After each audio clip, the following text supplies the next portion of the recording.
Welcome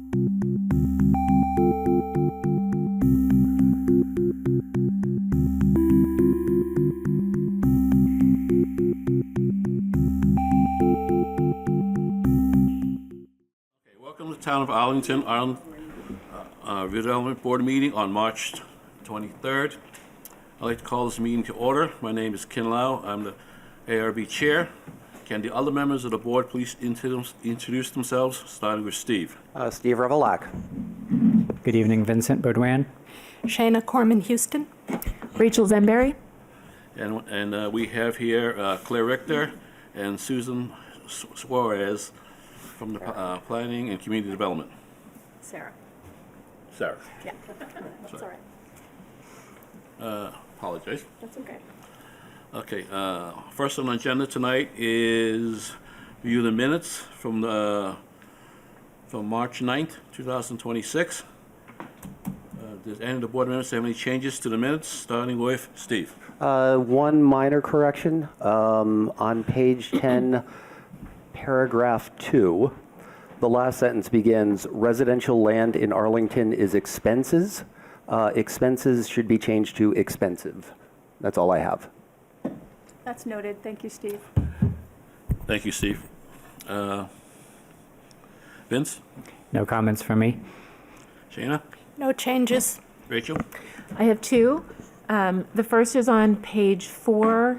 Let me pull that up. Related to condition number 2 of the motion, where we talked about the applicant modifying the signage and lighting around the commercial entry.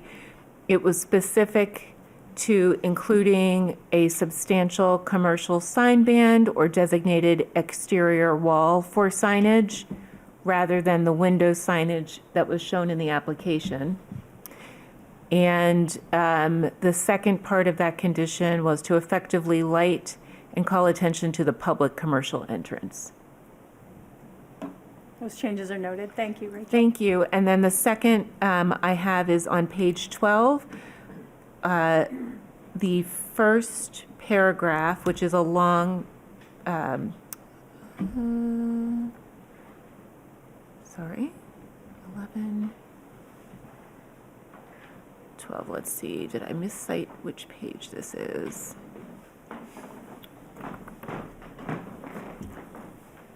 Let me get you the right.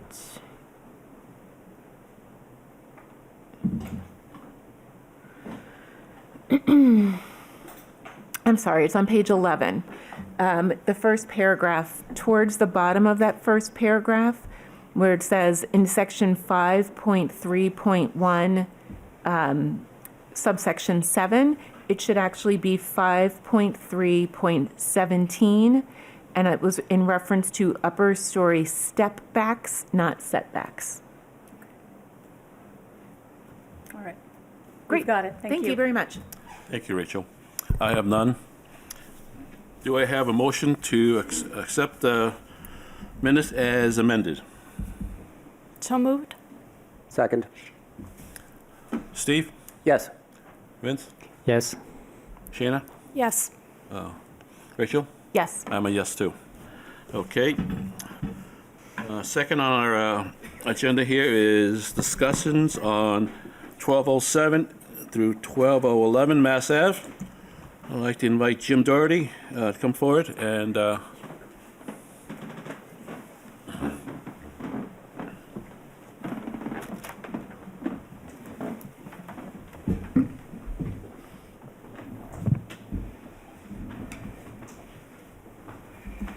Good evening to all of you. My name is Mary Winstanley O'Connor. I represented Mr. Doherty in connection with the hotel special permit. With me is James Doherty. And you're looking for a status as to what is going on with respect to that site. Mr. Doherty continues to try to find a company that is interested in a completed hotel at that site. Unfortunately, COVID has had a negative impact on the hotel industry. He has a vested interest in developing this site as a hotel. He spent substantial funds in architectural and engineering fees. I would suggest modest attorney's fees. But good. Yeah, thank you. And he's paying the taxes and the insurance and the like. Director Ricker has identified someone in her office that may be able to assist him in pursuing people who are interested with respect to a hotel use. He is, also doing a dual path to see what else can be potentially developed there if this does not occur. But he has a definite interest in trying to get this done. Do you want to add anything, Jimmy? Or does that sum it up? No, good Okay. job. All right, thank you. Steve, do you have any comments on this? This is, when this went before the board, prior to my time on the board years ago, I thought it was a good project. I still think it is. And, I'm sorry to see that you're hitting so many bumps in the road, but hopefully this will work itself out. Thank you. Thank you. Vince? Thank you. No, I'm new here, so this is my first time hearing of it, and I hope we can work with you on this. Thank you. Shayna? I would echo my colleagues. Of course, the original decision predated me, but my time. But it seems like a very exciting project. I do hope it can move forward. I am wondering if we need to talk about a time frame, or if you've thought about a time frame at which you need to revisit your plans. I don't know what that time frame would be. Do you want? Sure. Well, as you know, I think you inquired similarly last year. I did have some personal family matter that came up last summer and through the fall. I think at that meeting, which would have been probably last May or June, I apologize, I forget the exact date, shortly after that it occurred. But I think my indication at that point was sometime around Thanksgiving timeframe, I thought I would have hit that crossroad. I think I've tried to be direct and upfront with the board that I was strongly leaning at that point. I think the chair, tried to encourage me to stick with the hotel longer, that it would need to go towards a residential use. I'm an optimist, but, so I overshot, I guess, that time frame. It could happen today or tomorrow. When Claire reached out to me, as Mary indicated, with some staff help, I want to give that a chance as well. But there's no doubt I'm paying a lot of money to maintain a vacant building. And at some point in time, I have to do it. I think the permit itself for the hotel expires in 2027. Again, I mentioned last time I want to do it before then. I'm trying to give that as much time as possible. And in my mind, there will be an overlapping period where I would still probably like to see something like that occur if possible, but overlapping with that, say, as soon as town meeting frees up, we want to get some discussions going about what a residential use there may look like. So in other words, it may overlap. Thank you. You're welcome. Rachel? Thank you for the update. You just mentioned waiting until after town meeting to discuss what a residential project on that site looks like. Have you begun? That would obviously require that there is a project to come in front of the board. Other than that, there's no impediment from the board for you to, we talked before about you parallel pathing that and looking at a residential development. So I just wanted to see if, based on that comment, you felt that there was any impediment on your end to pursuing that parallel path, given that you mentioned waiting until after town meeting. So it's a question. No, there's no impediment, but Okay. Mr. Doherty does want to talk to the person in the planning office with respect to her. Before About the hotel. about pursuing the Yes, hotel. but we are looking at what can go on that site, what's the highest and best use, and we're going to put together at some point a application to submit to this board. Great, thank you. And again, I think what is consistent is that it is it's an important site for redevelopment, which I know you know, that's why you purchased both of the sites, and moving forward is my interest as a member of this board. If I could just make a brief comment.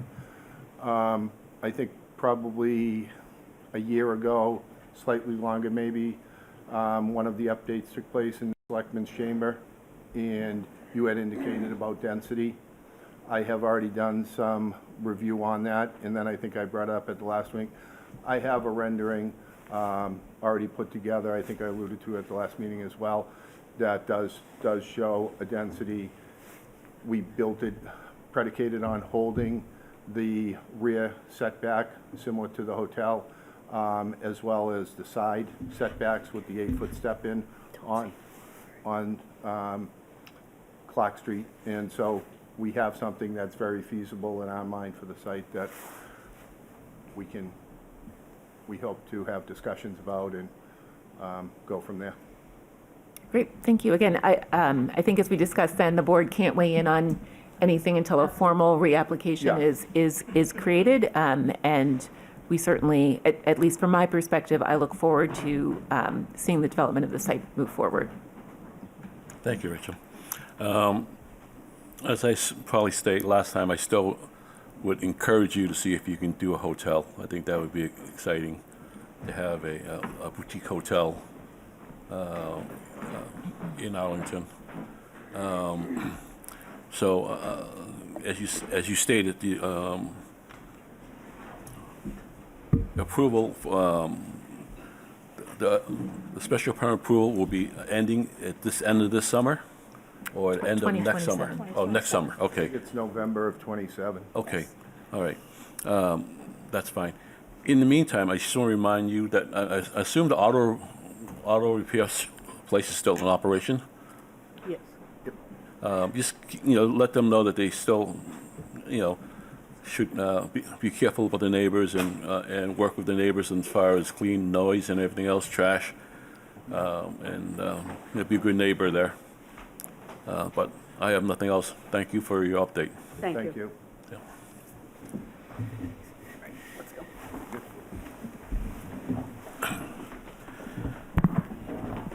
Okay, next on the agenda is warrant articles for town meeting, continued from March 16th. The board has had a chance to review the memos from DPCH with the main motion language and the materials submitted by citizen petitions. The process for each warrant article will be: the petitioner will be invited to come forward and have up to 7 minutes to present their proposed zoning bylaw. The board will ask for clarifications of the applicant. We'll hear opening up from the public comments. And anyone who wishes to address the board have up to 3 minutes. The board will discuss the proposal and ask any further questions. There's been no vote on any of the articles tonight. It will happen on our next meeting, which is the 26th? 30th. Thank you. All right. Well, Article 52. Mr. Chair, if I might, we just wanted to make a note on behalf of the department. If any proponent wishes to make changes to their main motion language as a result of the discussion at last week's meeting or tonight's meeting, any changes and edits will be due to the Department of Planning and Community Development by 12 noon on Thursday, March 26th. Thank you, Claire. We'll start with Article 52, rezoning of certain parcels from R1 to R2. Will proponents please take a stand?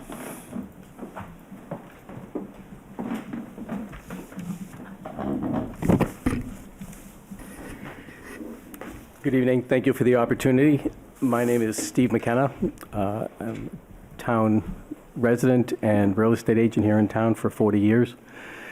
It was brought to my attention in representing some people in the past year that Norcross Street, as well as abutting streets, have issues where there are numerous houses that are currently zoned R2 and used as R2 two-family homes, and yet there are other lots that are designated as R1, but are also used as R2, and some of them as R3.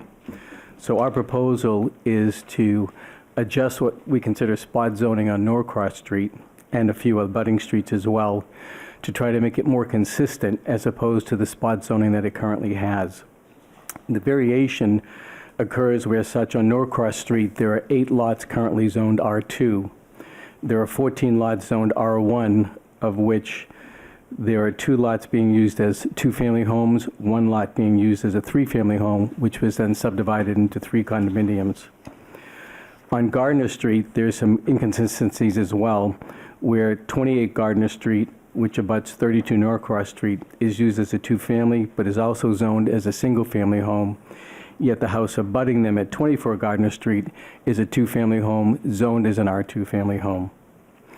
And then along North Union Street, you have 35, 39, and 45 North Union Street, which are also zoned R1, yet they abut other properties that are R2, as well as the R5 apartment zoning district.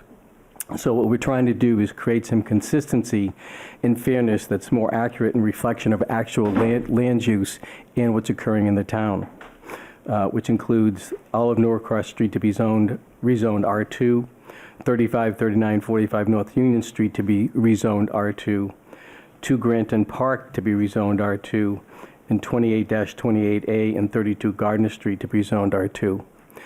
Subsequent to our warrant article, and after sending notifications out to many of the abutters, we've received positive feedback. Also, many other people on Gardner Street, that is, if you look at their plans, they also abut R2 districts but are zoned single family and are being used as R2. So we've received feedback from some of the neighbors that they'd like to be part of that. I don't know how that would be brought forth in the changes or in our proposal. It's pretty much what we're looking for is just a more consistent manner throughout the town in that area. I think you'll see in the town, though, it's something that we've noticed it's happening quite often as well. But we're here today just to look specifically at Norcross Street to see if we can start some type of a change. On the houses that are abutting the backside, or what's known as the south side of Norcross Street, you've got R2 zoning and the MBTA overlay district as well. That's an area that's very dense. You also have the town of Arlington housing down by Thompson School.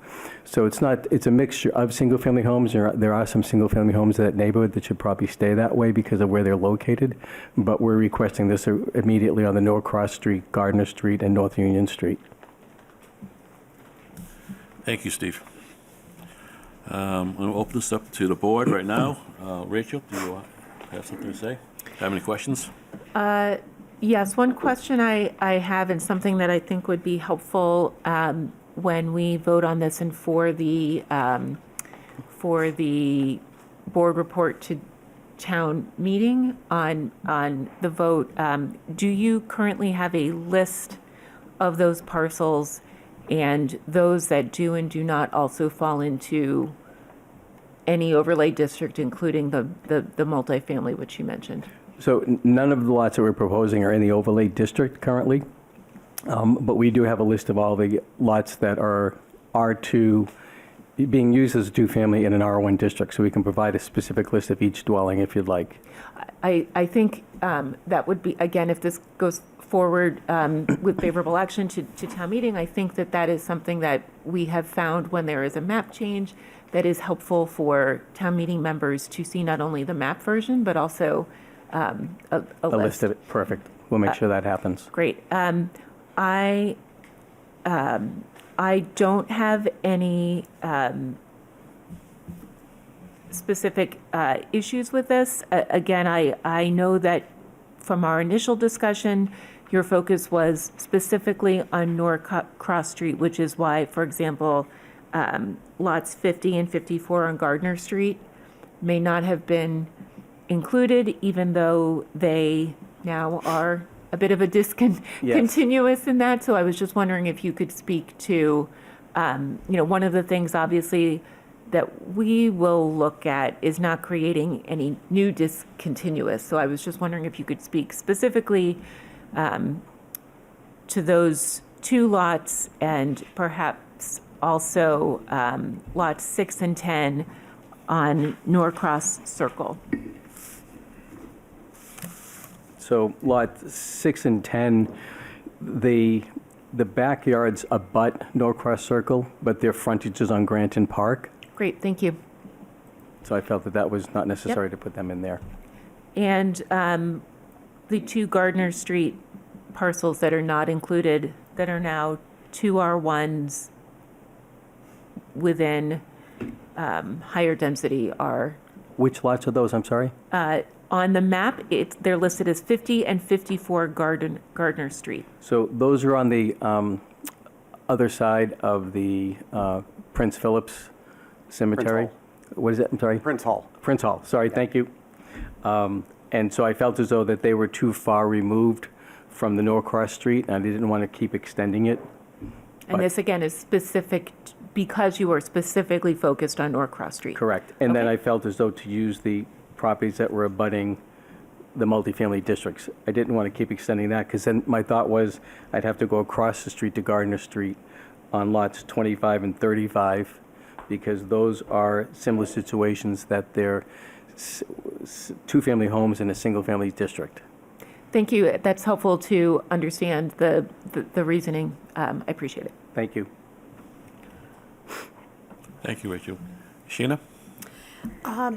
Thank you for bringing this. I appreciate it. I think my questions were all in a very similar vein as Rachel's. I was looking at Michael Street, 2 and 6 Michael Street, for example, and I think it's probably 46 Silk Street, and so was wondering, sort of as you expand Norcross,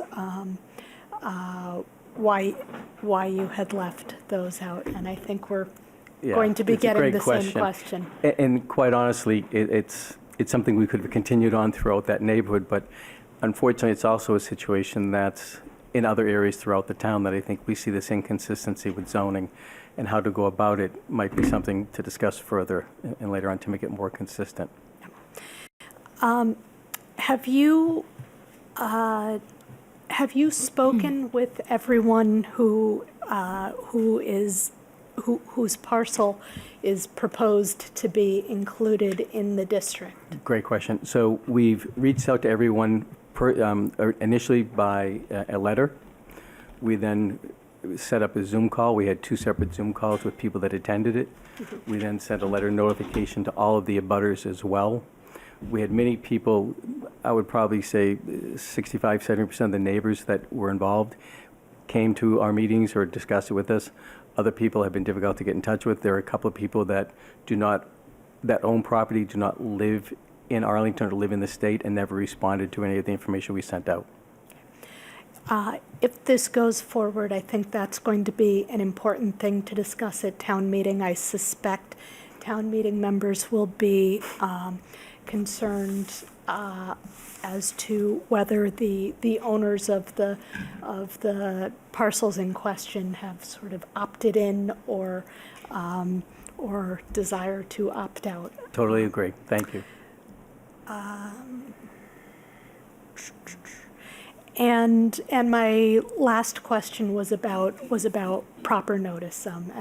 As I suspect you know, there are specific requirements around notice for map changes, and was just wondering if you were aware of those notification requirements and had taken those actions. I believe I have. I've been in touch with the planning board, and they've been very helpful. And if I've missed something, I'd appreciate the opportunity of knowing, but I think we've been aboard on everything. Great. I have nothing further. Thank you. Thank you, Sheena. Vincent? Thank you, Ken. Thank you for bringing this to us. I live only about a block and a half away from this, and the proposed zoning change is entirely within keeping with the character of the neighborhood, so I support it. as far as whether or not you wanted to expand it, and I don't know if you do want to expand it, I just think you would be constrained by the warrant article, which lists certain specific streets, excuse me. So Michael Street is not listed, Silk Street are not listed. Like within this warrant article, you wouldn't be able to propose zoning changes on those streets. Correct. But it's something I would believe might be addressed in the future and taken into consideration. Absolutely. Nothing else from me. Thank you. Thank you. Steve? Yes, I live about a block and a half away from Vince, so I'm also familiar with the area and agree that what you're proposing is sort of in keeping with in keeping with the way things are on the ground. Precinct, that area around the Thompson School has a lot of housing diversity. There's a combination of single, 2, 3s, and a decent number of townhomes and apartment buildings. So it's there's a lot going on there. The one question I did have, and this is if you're willing to share, and if not, that's fine. I was just curious, but roughly how many notices did you spend, and what was the total cost of that? Great question. So I would think each notice probably involved somewhere around 25 to 30 envelopes and letters and so forth.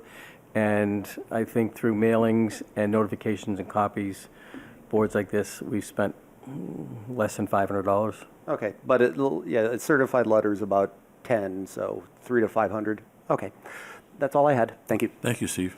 I'm generally very supportive of this.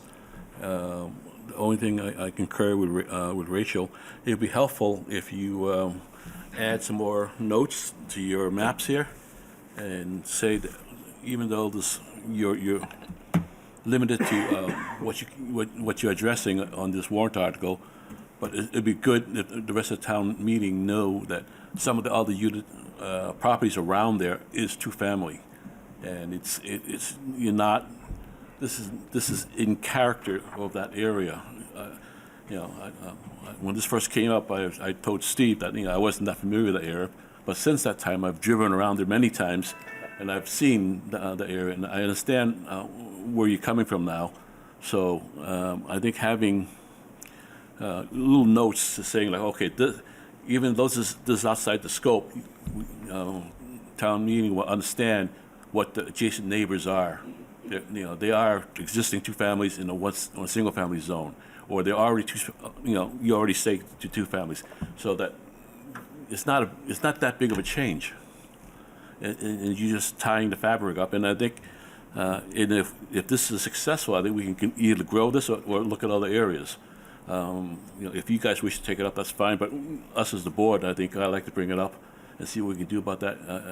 As address items on the board.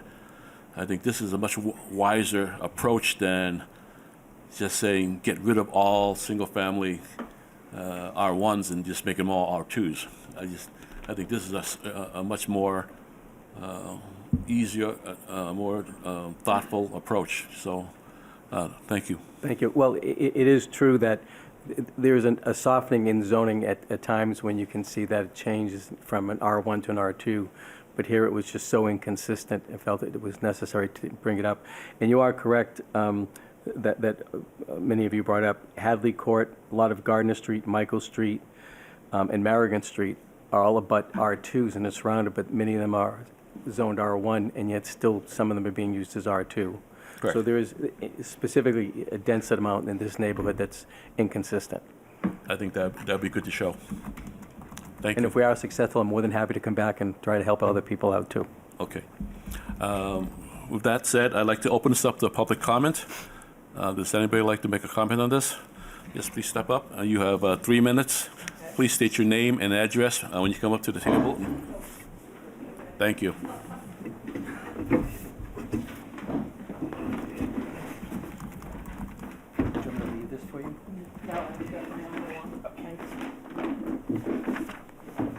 Hi, I'm Susan Elmore. I live at 50 Norcross Street, which is even closer than a block and a half from the site.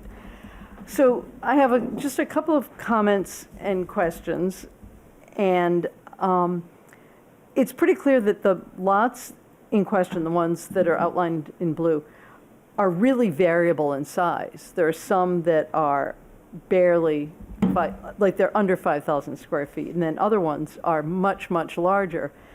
And while I hear all this stuff about being consistent, and I kind of see where this is going, when a neighbor decides to sell their home in what had been a less than 5,000 square foot lot that is now R2, then that opens it up to be a tear down with a two-family put on a teeny tiny lot.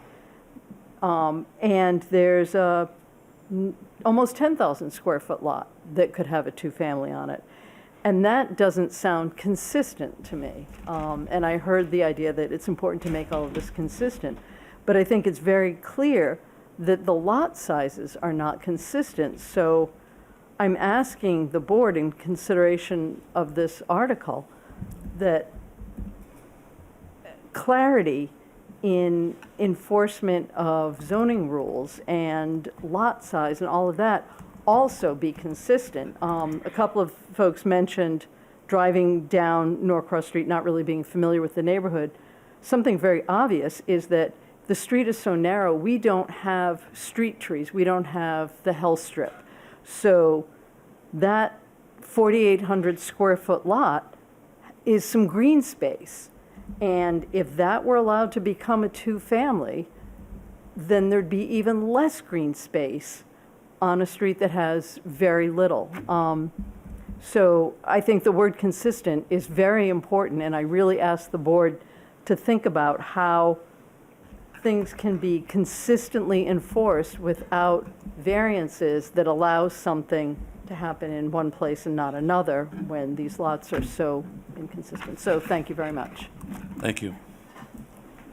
Is there anybody else like to ask questions or speak up about this?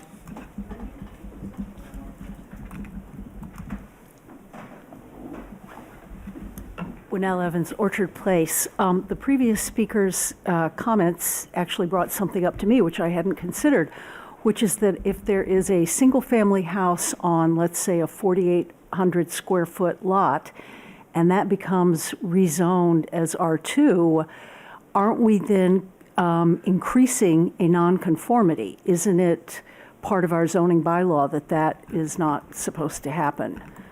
Thank you. Thank you. Is there anybody else? Yes?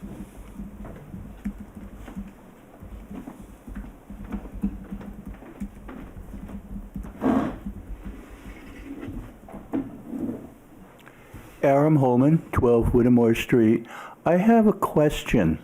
For the really narrow lots there, how wide are they? How many feet of street frontage are there? We will answer these questions once all the questions are done. Okay. Well, then So- maybe this echoes other concerns that something with such the extremely narrow, deep lots. I question the appropriateness of a two-family on those. Thank you. Thank you. Is there anybody else wishing to ask questions or bring up any issues? Seeing none, I close public comment, and we can address a couple of those issues. When you change zoning from R1 to R2, I believe the setbacks and all the open space regulations do not change. They're not any greater, any less, or anything like that. So as far as having frontage or any, that's still all the same. Now, if it's a very small lot, and if none of the setbacks change, and they can fit a two-family in there, good luck to them. It might be a smaller unit, it might be more affordable for somebody, but it still doesn't change the character of the setbacks. Now, as far as it being non-conforming, you are correct. I might be, correct me if I'm wrong, but if it's a non-conforming site, you cannot increase the non-conformity, but you can stay within the non-conforming existing outline. Okay, that's my understanding. I'm hoping that answers everybody's questions. Does the board want to comment on anything else like that? Steve? I could address the question about nonconformity. Most of the rules around nonconformity come from state law, Chapter 48, Section 6, and that part of the law treats single-family and two-family homes identically. In terms of minimum lot size, for Arlington, both districts require 6,000 square feet and 60 feet of frontage. There are lots of non-conforming parcels.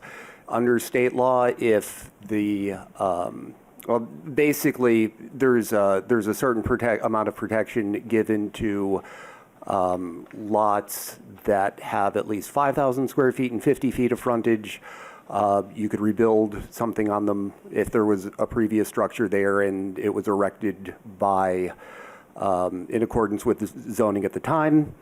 Otherwise, if it's smaller than that, then it would involve going before the Zoning Board of Appeals, whether R1 or R2. If you have a 45 square foot lot and you want to extend a wall, there's sort of a two-part test. One is it increasing the non-conforming nature, and number two, which the ZBA has to decide on, is whether the proposed increase in nonconformity is substantially more detrimental than the current nonconforming use.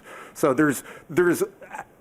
it's a big ball of mud, to be totally honest. But there's stuff in state law, in our local bylaw, and there is a mountain of case law involving this. So it's not something I'm terribly concerned about. Anybody else on the board? Seeing none, we're going to move on to Article 53, administrative clarification to the bonus provision for multifamily development. Would the proponent please step up? Please state your name and address, and you have up to 7 minutes. Hi, I'm Joanne Cullinane, 69 Newland Road. Larry Slotnick, 94 Grafton Street.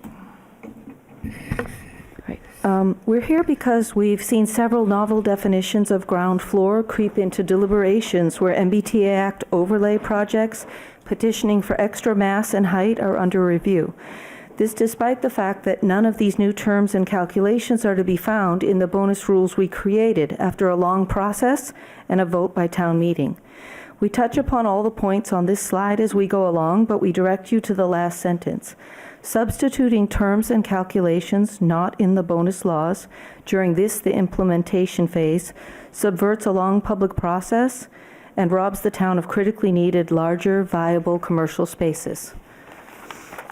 The commercial bonus is the most generous of three that we as a town created for the overlay. It's reserved for developers who meet strict requirements. This is because it allows an increase in building height from 52 to 65 feet on Broadway and from 52 to 78 feet on Mass Ave. It also allows the building itself to be built up to the sidewalk. Slide 2, please. Oh, we're already on 2. Okay. Our bylaw explains how eligibility for this bonus is determined. The size requirements are highlighted in bold. The ground floor at street level will be at least 60% occupied by eating and drinking establishments, etc. Slide 3, please. Turning to state law, we see that building area most closely aligns with our bylaw's use of the term ground floor in the bonus rule. According to Massachusetts Building Code, all aspects of the ground floor are part of the ground floor if they're under the floor above them. The only exclusions are shafts and open courts. Everything else is included. Next slide. Over the past 5 months, many misinterpretations of ground floor, as invoked in the bonus rule, and creative new terms have been introduced. The first was gross floor area. Our bylaw defines this as the sum of the total of all floors, with some adjustments and exemptions. It's used to determine things like open space and FAR requirements, which are moot in the overlay. Under these misinterpretations, commercial space calculations come last after adding every feature that can be designed to maximize unit numbers and profits in the building above, then subtracting those features from the ground floor denominator to whittle away at their requirement. Next slide. This illustrates what base MBTA Act zoning allows on Broadway and Mass Ave. If a developer wants to maximize a lot, they can build a four-story housing like this by right. It's much larger than surrounding buildings, but would have setbacks. Note, the white two-family on the left looks larger here than it really is. It's actually about 22 feet shorter than the new building would be. Next slide. This was the plan for 126 Broadway when it was imagined as a 14-unit building on that same lot. 60% of the ground floor yields 2,040 square feet of commercial space. They included 1,463. At their first and second hearings, they admitted they did not meet the requirement for a commercial bonus because that space was only 41% of the ground floor. They'd read our bylaws and knew they were not eligible. Next slide.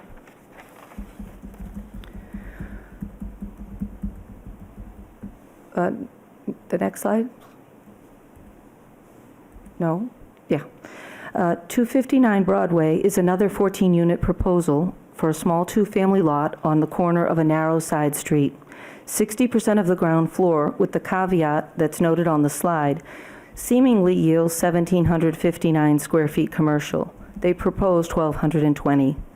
They introduced new terms and did not list the total size of the ground floor in their data.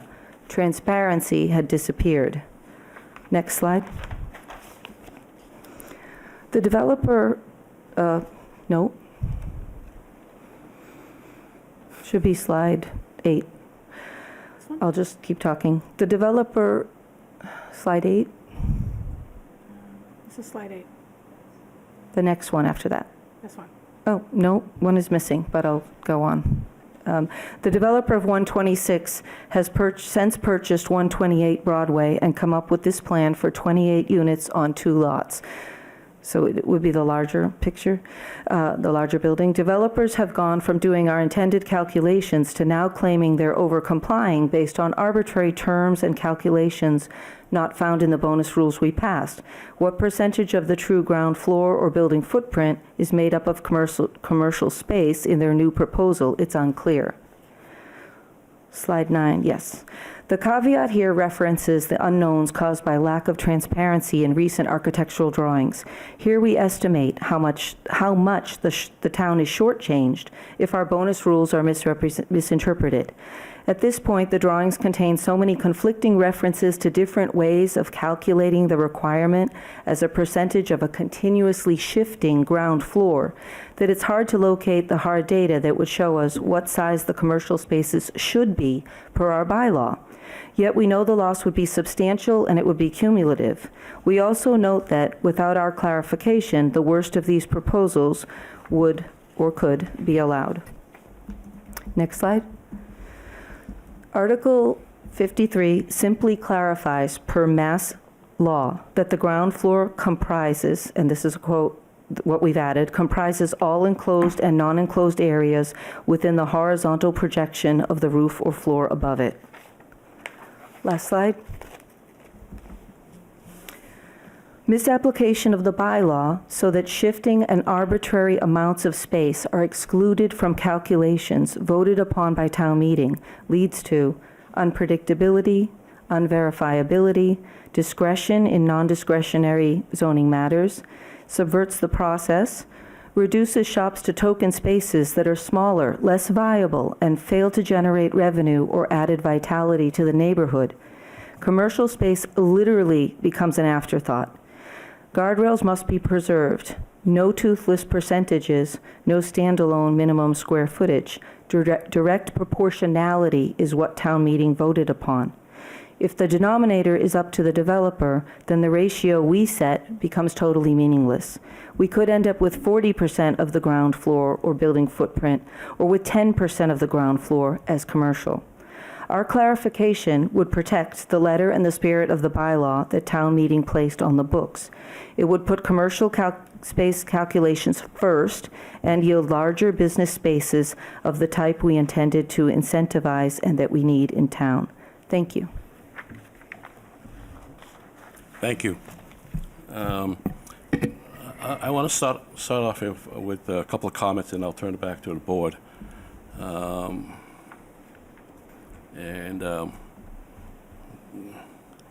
You've been using a lot of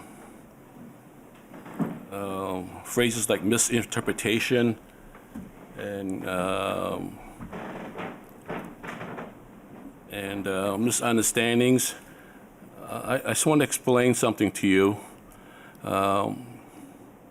We had a 3 out of 5 vote on how we want to interpret what gross ground floor is.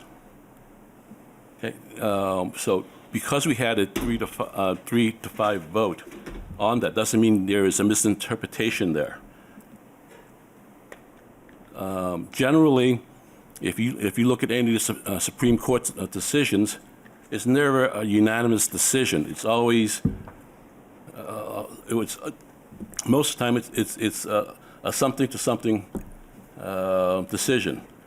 It allows us that different people have different opinions on different things.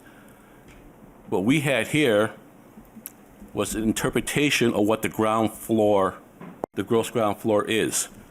You stated on your code interpretation, the MBTA says 60% of the gross square footage of the ground floor. Okay, that is, you had quoted that. If you look at what you're referring to under the codes, CMI 780, under definitions, you're looking under building area, and you're quoting it as far as what falls below what's above or the roof. Okay, yes. If you read the whole thing out, okay, it doesn't say ground floor there. That is how you establish the building area. If you read everything on that note there, it doesn't say anything about ground floor. So it was an interpretation that we had about that. If you look further on the areas, on the definition on 502.1, a building area is contained within the surrounding exterior walls. And that's what some of us also voted on, saying that that's how we based our decision on. Since you brought this up, I have talked to Mike Champa, who's the building commissioner, and he says there is no definition of what gross ground floor is in the state codes. So there's no definition about that. The bylaw just says ground floor at street area. Yes. Okay. Not gross ground floor. Just yes. pointing that out. And then I've talked to the tax assessor for this town, and they base their taxes on commercial space on interior, what's enclosed by the interior of the floor space, not by what the other buildings overhang. So we are basing our decision on that, and that was our vote. That's why we came up with that. It was not a willy-nilly decision on our part. So I just want to make sure that's clear what we did. Okay? It's just a difference of opinion, and we voted on it, and that's how we stand by it right now. So I'm going to open this up. Steve, do you want to? Sure. I would like to, since this is sort of a dimensional change, I'd like to, thank you, Director Ricker. I'm going to go over there if that's okay. So what, a proposal similar to this came up last year.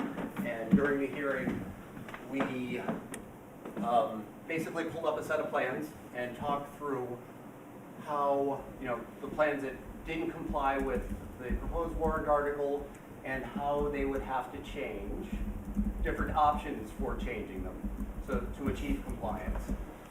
You know, so I'm gonna do a little bit of that, you know, just so we can see how it sort of works. So what we're looking at is 259 Broadway. This is something the board approved a few weeks ago. This is a basement. Is that okay what I said? This is the ground floor. So the area within this sort of thick black exterior line is 2,941 square feet. Now here is a retail space. This is 1,785 square feet. 1,785 being 2,941 square feet. Yeah, it's a little over 60%. Things that are on the ground floor, there's a lobby area, a hallway, mail area. We have a stairwell, another stairwell, an elevator, and a trash receptacle. So there's not a lot there. This dotted line represents the rear yard setback, and effectively the upper stories of the building come out as far as this, so it's got what's referred to as podium parking. So part of the building juts out, automobiles park underneath. Could you go to slide 2? And just for the upper stories, here you can see the upper stories do come out farther. This is the second and third. This is the fourth floor, but that's the basic gist. Back to slide 1, please. So there are a couple of different ways that we could modify this, this design just schematically to try to see if it would comply with what's proposed by this, the proposed main motion. So one of them would be to, extend. So if you were to say that, the 1,785 square feet has to, well, rather than, if you're measuring the 60% based on the building floor plate, which includes this part right here, you'd end up moving this wall back about this far. Takes up about 2/3 of the parking space. The parking space would have to move back here, and the drive aisle here that was permitted is just wide enough to make it. So making the bottom floor bigger, you basically lose the parking because you can't have a drive aisle. There's not really any way, you might get 2 or 3 spaces if you did parallel here, but that's not a parking, that's more than of a parking reduction than we can give. So just making the, the ground floor larger to enlarge a commercial space and, to make 60% of the building floor plate, it's not something we could actually approve. So option number 2. Option number 2 would be to take, the outline of the ground floor and to shrink the upper stories so that this effectively became the floor plate, or the building footprint. So go to slide 2, please. So, back to slide 1. So just for reference, take a look at where the stairs come. So this is, almost the edge of the stairs is basically where the back wall would be. So next slide. So that would involve cutting, about this area off, and ditto this area here. So you'd lose roughly 2 homes on floors 2 and 3, 1 here on floor 4, the same on floor 5, and this is probably enough to get a small studio out. But this would comply. So it would be 6, and complying by virtue of, making the sort of, getting rid of the podium parking and taking the building in. Is this an outcome that you were hoping to get? For me? You're asking me. I just want to point out, I think bonuses just aren't going to work on all lots. So if the presumption is that the bonuses have to work, then you look at it this way, but. Well, what we're saying is, as using them with the main motion language that you provided, one could achieve the bonus by getting rid of about 6 units and moving the back of the building in. And I'm asking, is that the kind of thing that you were hoping to accomplish? We're asking that the bylaw as presented to town meeting and voted upon be followed as presented to town meeting, not working backwards from. So I'm not getting the yes or no. I think we're asking for clarification of the bylaw language so that it accords with what was presented to town meeting. Yes, things have to give in a building, and I think that that trying to maximize the number of units, as we've seen at a lot of these hearings on these projects on Broadway, has led to a lot of problems with where will the trash go, where will the snow go. So absolute maximization of the lot has led to a lot of problems. But we're asking for clarification to accord with, to bring it into compliance with what was presented to town meeting. And out of curiosity, why, well, so it sounds like that you would be okay with, the modification of losing 6 units, making the building smaller, having 60% of the building footprint be commercial space, even though the commercial space is not any larger. That's kind of what I'm reading, but anyway, could we go back to slide 1? We really are focused on proportionality and that that it be directly proportional, as that is how it was presented and how it was presented and voted upon in town meeting. And without that, the building footprint being the lower limit, or the hard limit on which you conduct these calculations, the bottom falls out, basically. You're 60% of what becomes the question. Right, but that's shifting based on, as the architect keeps redesigning the building, it's a shifting base. The denominator is not fixed in any way, shape, or form.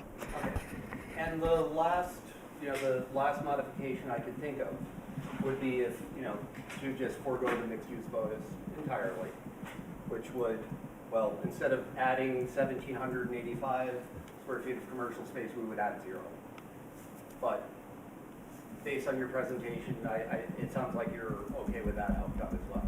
Do you want to answer that? I'm thinking in reference to the 4-story residential only buildings, right?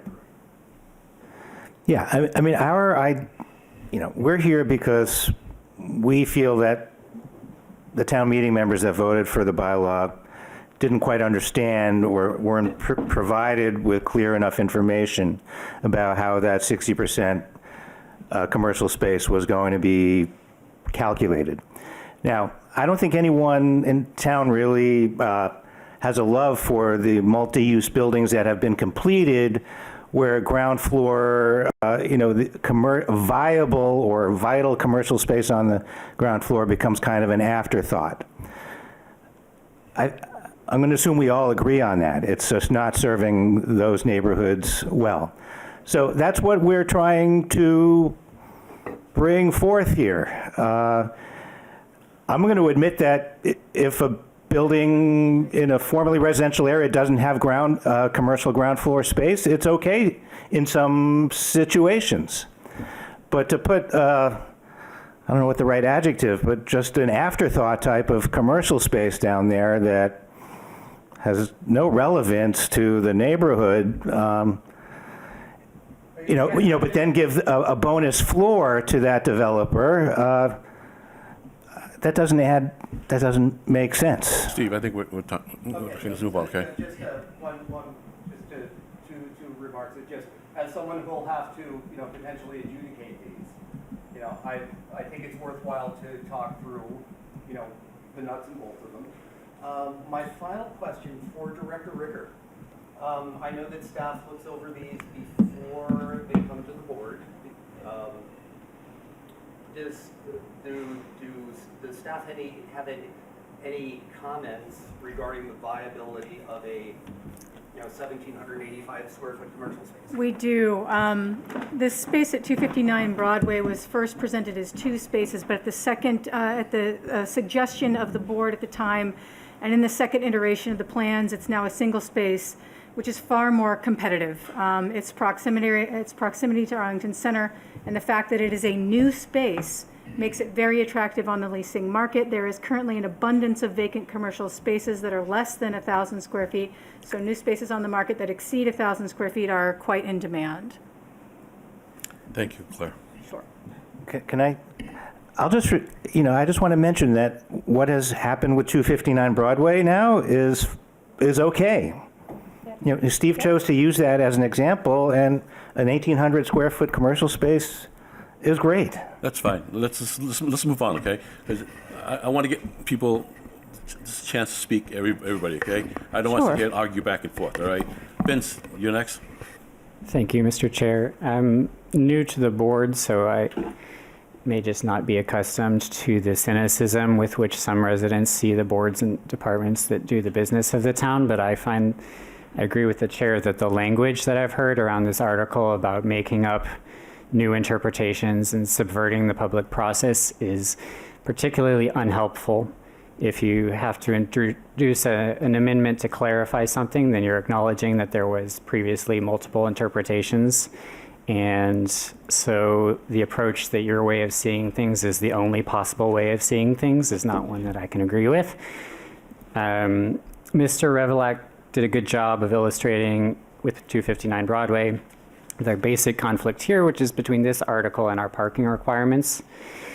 Basically, the only reason we're seeing ground floors that are smaller than the floors above is because we're asking people to put a great deal, hundreds of square feet of parking on these lots. And that's unfortunate. Parking is, otherwise, other than being needed, it's kind of dead space. It doesn't contribute any vitality to the street front of the building, but the parking requirements aren't going away. So basically, the effect of your article as proposed would be to reduce the footprint of the building, at the very least at the second floor. The way you've written it, there's some possibility that the third floor could get larger because you're only talking about the floor above. So you could have two skinny little floors and then a big building, which I would find architecturally undesirable, but that's what you're proposing. I think the likely effect of this is that we're going to be losing residential space.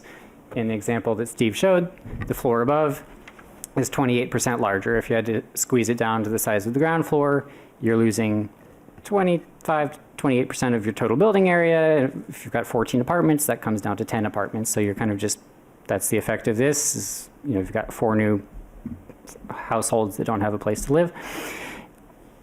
I'm curious to know how the EOHLC, the Executive Office of Housing and Livable Communities, would look at this in the Attorney General's office. We're reducing our degree of compliance with the MBTA Communities Act. To what extent would we remain compliant or not? I don't know. I'd rather that we don't move forward with this article. It's awkward. You're proposing language about the floor and the roof above that makes it seem like roof overhangs might go into the calculation, which is an odd situation. We don't expect there'd be too many buildings with like a cantilever type situation on these lots. I'd rather just have it one side. We let you speak. Please let the board speak, and then if there's a direct question for you, then because I'll just keep this moving, okay? Thank you, Ken. So I just want to end by saying that I think there is clearly ambiguity in the bylaw. It would be good to clarify it. I also agree, if you took it to an extreme and you had a ground floor that got cut down to 10% of the floor above for some reason, or just an elevator going up, then we don't want to end up with commercial space the size of a broom closet. So I think it would be good to get something passed. The one thing that I think you might have some luck with in town meeting is this. Change the percentage, rather than 60% of the ground floor, change the percentage to 50% of the building footprint. My calculation, basic numbers, is if you have a ground floor like this where about 15-20% of it is parking, you'd end up with the same size commercial space under those rules. But it would be also achieving the goal of providing some clarity. This particular commercial space is 47%, so they would have to do a little work to get to 50%, but 47% of the building footprint, I mean. So they would have had to do a little bit of work to get to 50% of the building footprint, but it would have been feasible. 60% would not be. That's it for me. Thank you. Thank you. Shanna? Thank you. So I appreciate you bringing this before us, as my colleagues have alluded to. There has certainly been a need for clarification, and I think that we all in town really prioritize commercial space. I think the town is very clear that commercial space is important, and so I thank you for raising that issue. I have previously been one of the 3 votes against this interpretation that you are setting forth, and I stand by that, both because my read of the code is other than yours is, but and in addition to that, I believe that in fact the approach that you propose would likely result in not just less residential space, as Steve sort of laid out in his in the scenario, but potentially also less commercial space, which I know is not the goal. But what we see now is people, developers striving to achieve 60% in order to get a bonus story, and if a bonus story of residential, and if they look at a parcel and say, there's no way I'm going to achieve 60%, I think that's when I think they will not strive for such large commercial space. I think there will in fact be a loss of commercial space. I think a tighter the interpretation you propose is well-intentioned but counterproductive. Thank you, Shanna. Rachel? Thank you. I agree that we need tighter language around this requirement. I believe that it should be the larger square footage as you are presenting it. I think that Vince's recommendation is a good one, but I don't think doable under the warrant language in the way that it's currently written, and unfortunately that's just part of the challenge with our cumbersome warrant article process. I agree that there is a challenge with the wording of the floor above, that perhaps should be floors above, but I do agree, again, I take issue with the language that is described. I think we should just characterize the redevelopment board process. I think we have had a very productive debate, although again, my position, which is similar to yours in terms of the requirement to develop larger commercial spaces for the very meaningful bonus of not only adding an additional floor, but also bringing this building up to the street, needs to be hit. I agree. My concern is that developers are currently doing the bare minimum and really aren't developing thoughtful commercial properties. And you can tell that not only from the way that they are not hitting what I believe, as you do, the 60% threshold should be, but from the way that they're treating facades and signage. And, I will say that this board works very hard with them to maximize the productiveness of the commercial spaces, no matter which interpretation no matter which member brings that interpretation. So I just wanted to state that. But I am in support of this with the minor changes that I recommended. Thank you, Rachel. I think I already stated my comments earlier. I think this warrant article is based on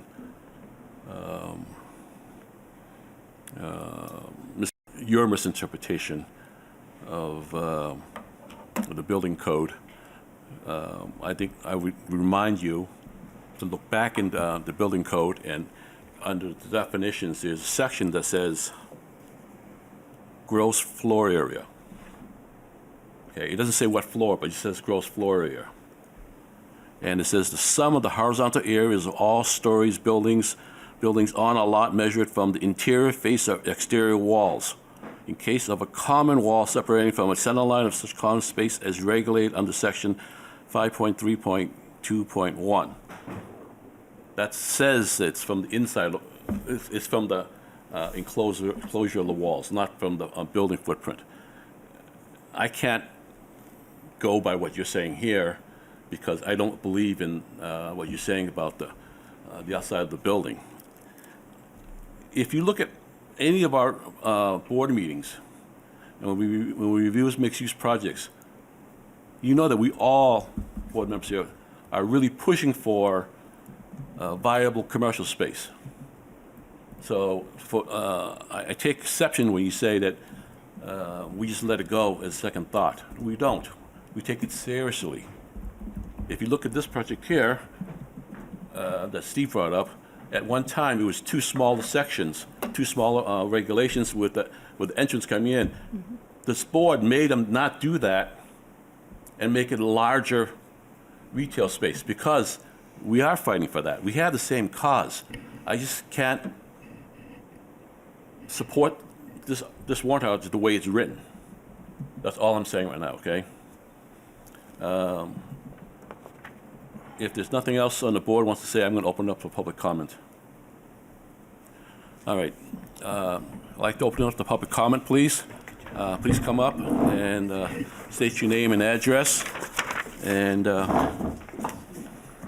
ask us the questions, and we will answer the questions, but direct it toward the board.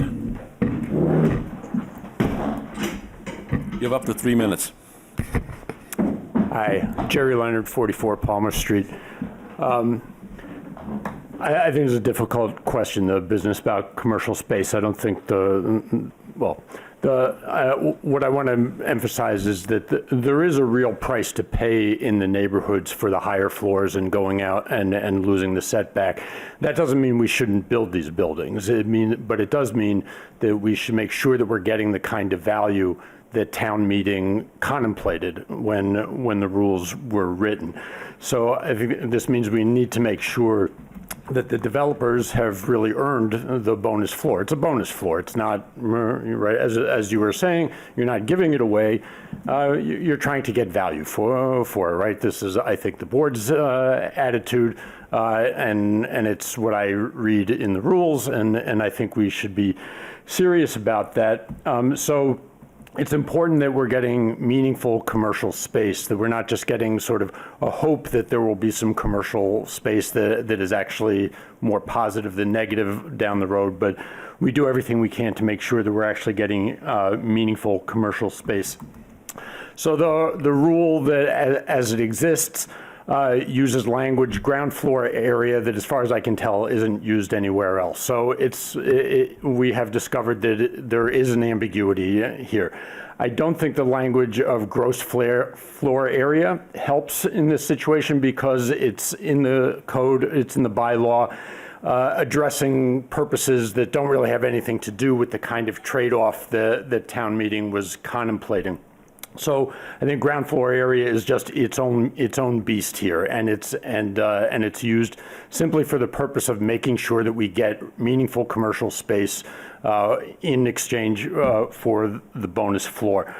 So reading the rule as I understand the board has read it, which I can understand why you go there, but I was in Lynn over the weekend driving back on Route 1, and I saw a building that was entirely parking on the first couple of floors, unenclosed parking on the first couple of floors, and there was a building above it. I don't know what that building was, but it reminded me that under this rule, a developer could, in fact, decide, oh, well, under this interpretation, we'll do a lot of parking under the building and minimize the enclosed area, and as well, someone said, end up with a closet-sized commercial space. Now, that's maybe an exaggeration, but they do now have an incentive to use that area under the building for unenclosed parking.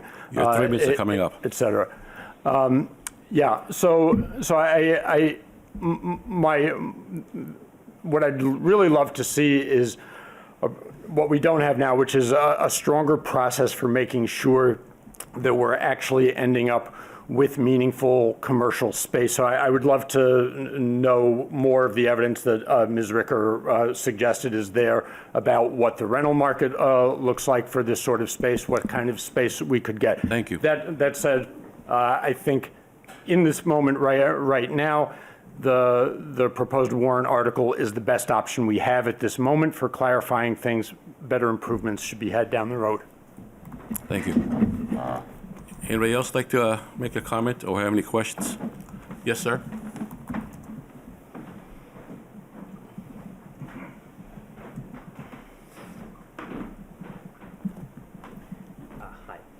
Hi. Jeremiah Van Buren, 215 Mass Ave. Can you speak into the microphone? Sorry. Jeremiah Van Buren, 215 Mass Ave. I agree that there is a need to clarify the language here, so I really appreciate that. I have a concern that, as written, I think this is brought up to some extent, that the definition as it is would make this bonus really unachievable in a lot of the lots that exist as they are now in the overlay districts. So even in the example that Mr. Revelak gave with sort of pushing out the footprint and bringing in the top floor and things like that, even in that case, the staircase was being cut off in that example. So not having any exceptions for any kind of necessary infrastructure that is required by zoning laws for the residential parts of the building, I think it would just become very difficult to really even practically and certainly financially achieve this bonus in a way that would be any way incentivized to developers. So I appreciate the meaning to clarify the language, but I just think this goes a bit far in making it, perhaps a moot point in a lot of cases. Thank you. Sure. Grant Cook, Precinct 16. I remember the debates on this in town meeting, and I just will say that the 60% was not some sort of gnomes of Zurich coming up with some finely tuned number. It was what we thought was appropriate. A bonus should be earned. We want commercial. Most of us, I believe, want residential. If we have to clarify, that's totally appropriate. That's the role of town meeting over time. But I do look at this example. I think what Mr. Revelak brought up was that we say we want commercial, and we know we need residential. And we also have these requirements on the first floor about garbage and bike storage and snow storage. And we also insist on parking. And this is beyond the scope of this article, but until you guys untie the Gordian knot of commercial and parking on the first floor, until we accept that we have the luxury of demanding that every square foot of street space be cleared of cars from the hours of 1 a.m. to 7 a.m. every night, we're going to continue to have this battle where commercial or residential loses in the favor of essentially tarmac, while out in front of miles of streetscapes sit empty at night. So I encourage you in your forums and considerations of future town warrants that we have to address parking. If we believe commercial is important and residential is important, we can't just use parking as a crucible as a stalking horse to fight against some people who believe residential shouldn't be there. So thank you. Thank you. Is there anybody else? Would you like to speak? Questions? Seeing none, I close public comment. And we bring it back to the board for any final comments. Steve? Nothing here, Mr. Chair. Vince? None from me, thank you. Shannon? Nothing. Rachel? I just want to say I appreciate all of the public comment this evening. I thought it was very helpful. Thank you. I have none. Let's move on to the next article. Thank you very much.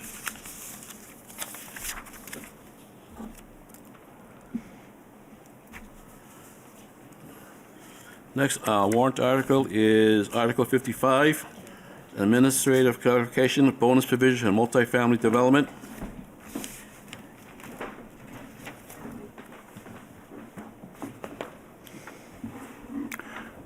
I'm wondering if, as these are displayed, I realize you can't, to show a whole page like that, nobody will be able to read it. I'm wondering if what you could do is show part of it at a time and move down. Yeah.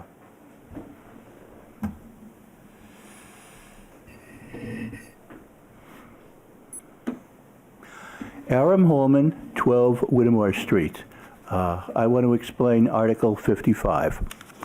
Article 55 clarifies zoning bylaw 5.8.4.E2, which specifies how many additional affordable housing units developers must build in order to qualify for 1 or 2 floor bonuses in the Mass Ave Broadway district. The background is that Arlington's base zoning for multi-projects of 6 or more units requires 15% of the units to be affordable. For multifamily housing in the Mass Ave Broadway multifamily district, the same 15% applies, and buildings are limited to 4 floors. The 15% calculation usually results in a decimal value. For both base and MBMF districts, that value is rounded up to the next integer if the decimal portion is 0.5 or more, and is rounded down if the decimal portion is less than 0.5. Section 584.2 specifies bonuses that apply only in the new district, the MBMF district. If a developer increases the number of affordable units to at least, and that's my emphasis, 22.5 or 25% of the total, then the developer gets a bonus of 1 or 2 additional floors, respectively. The at least clause applies only to these 2 bonuses. It exists to ensure that the required percentage is a minimum that must be achieved after any rounding takes place. The new language clarifies, the new language that I have proposed clarifies that intent by specifying that for both bonuses, if the percentage calculation results in a decimal value, that decimal value will always be rounded up to the next integer. It is a misreading of the bylaw to round up or down depending on its value. In the bylaw, the following sentence is written twice, once for the 1-floor bonus and once for the 2-floor bonus. It is, in determining the total number of affordable units required, calculation of a fractional unit shall be rounded up to the next whole number. I want to look at what the effect of this has compared to the kind of rounding up or down which has been done. It's a very modest effect. Could you please switch to the table that I have? There is an Excel spreadsheet. Yeah, and maybe enlarge, say, the first 10 or 15 rows.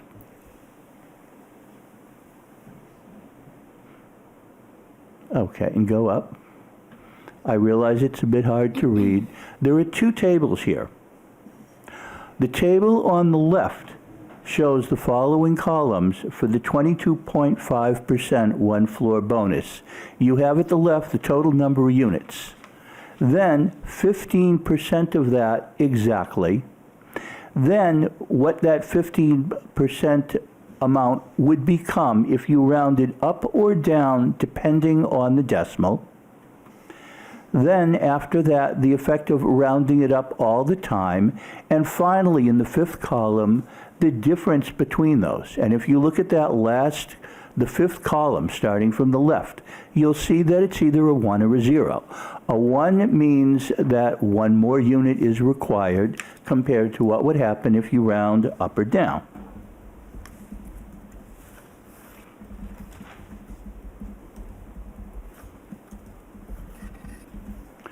So the first round up or down is a misreading of and is inconsistent with the bylaw. The second amount, rounding up in all cases, that is the intent of the bylaw's wording. I've grayed out 0 to 5 units because those are not covered. That's not multifamily.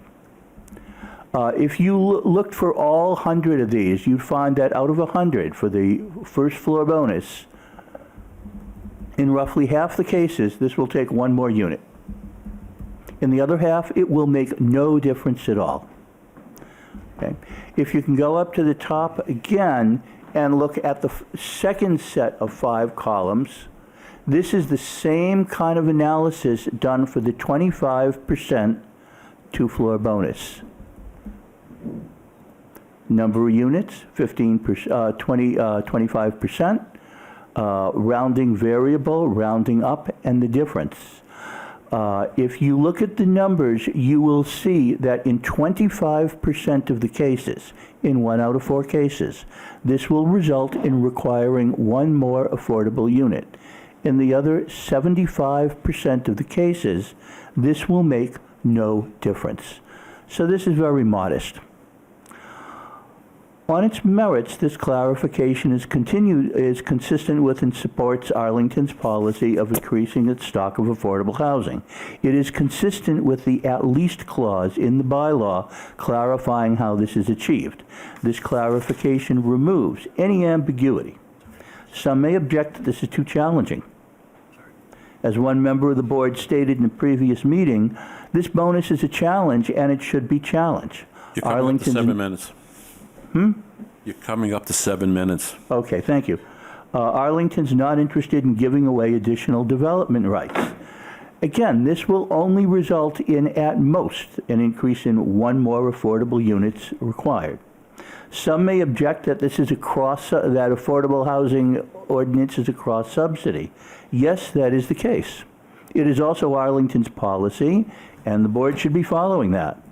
Presumably, the ARB supports Arlington's policy of increasing the supply of affordable housing. As a regulatory body, the ARA has significant flexibility, but it is required to follow the zoning bylaw in its project reviews. Because Article 55 supports Arlington's policy of increasing the supply of affordable housing, because it's required to follow Arlington's zoning bylaw, and because Article 55, end of sentence, clarifies the existing bylaw, the ARB should support Article 55's clarification of the zoning bylaw. Thank you for listening. Thank you. I open this up to the board right now, starting with Steve. Thank you for the presentation and for the analysis. And I was when I first read the warrant text, I was expecting a 0 or 1 change, and yeah, that's basically what it boils down to. The only question I have is, let's suppose that the language you're proposing had been in the bylaw when it was voted on by town meeting in 2023. So given the set of projects that the board has approved to date, do you have a sense of how many more affordable units this change would have created? I'm not clear. Are you saying looking in retrospect at past projects? Yes. I don't know. I have not tried to do that. Okay.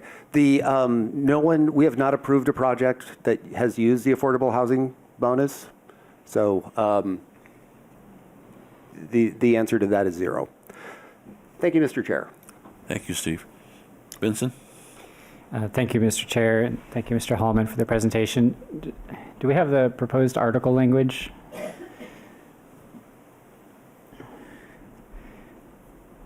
We do. Just give me a second here, Vince. Thank you, Claire.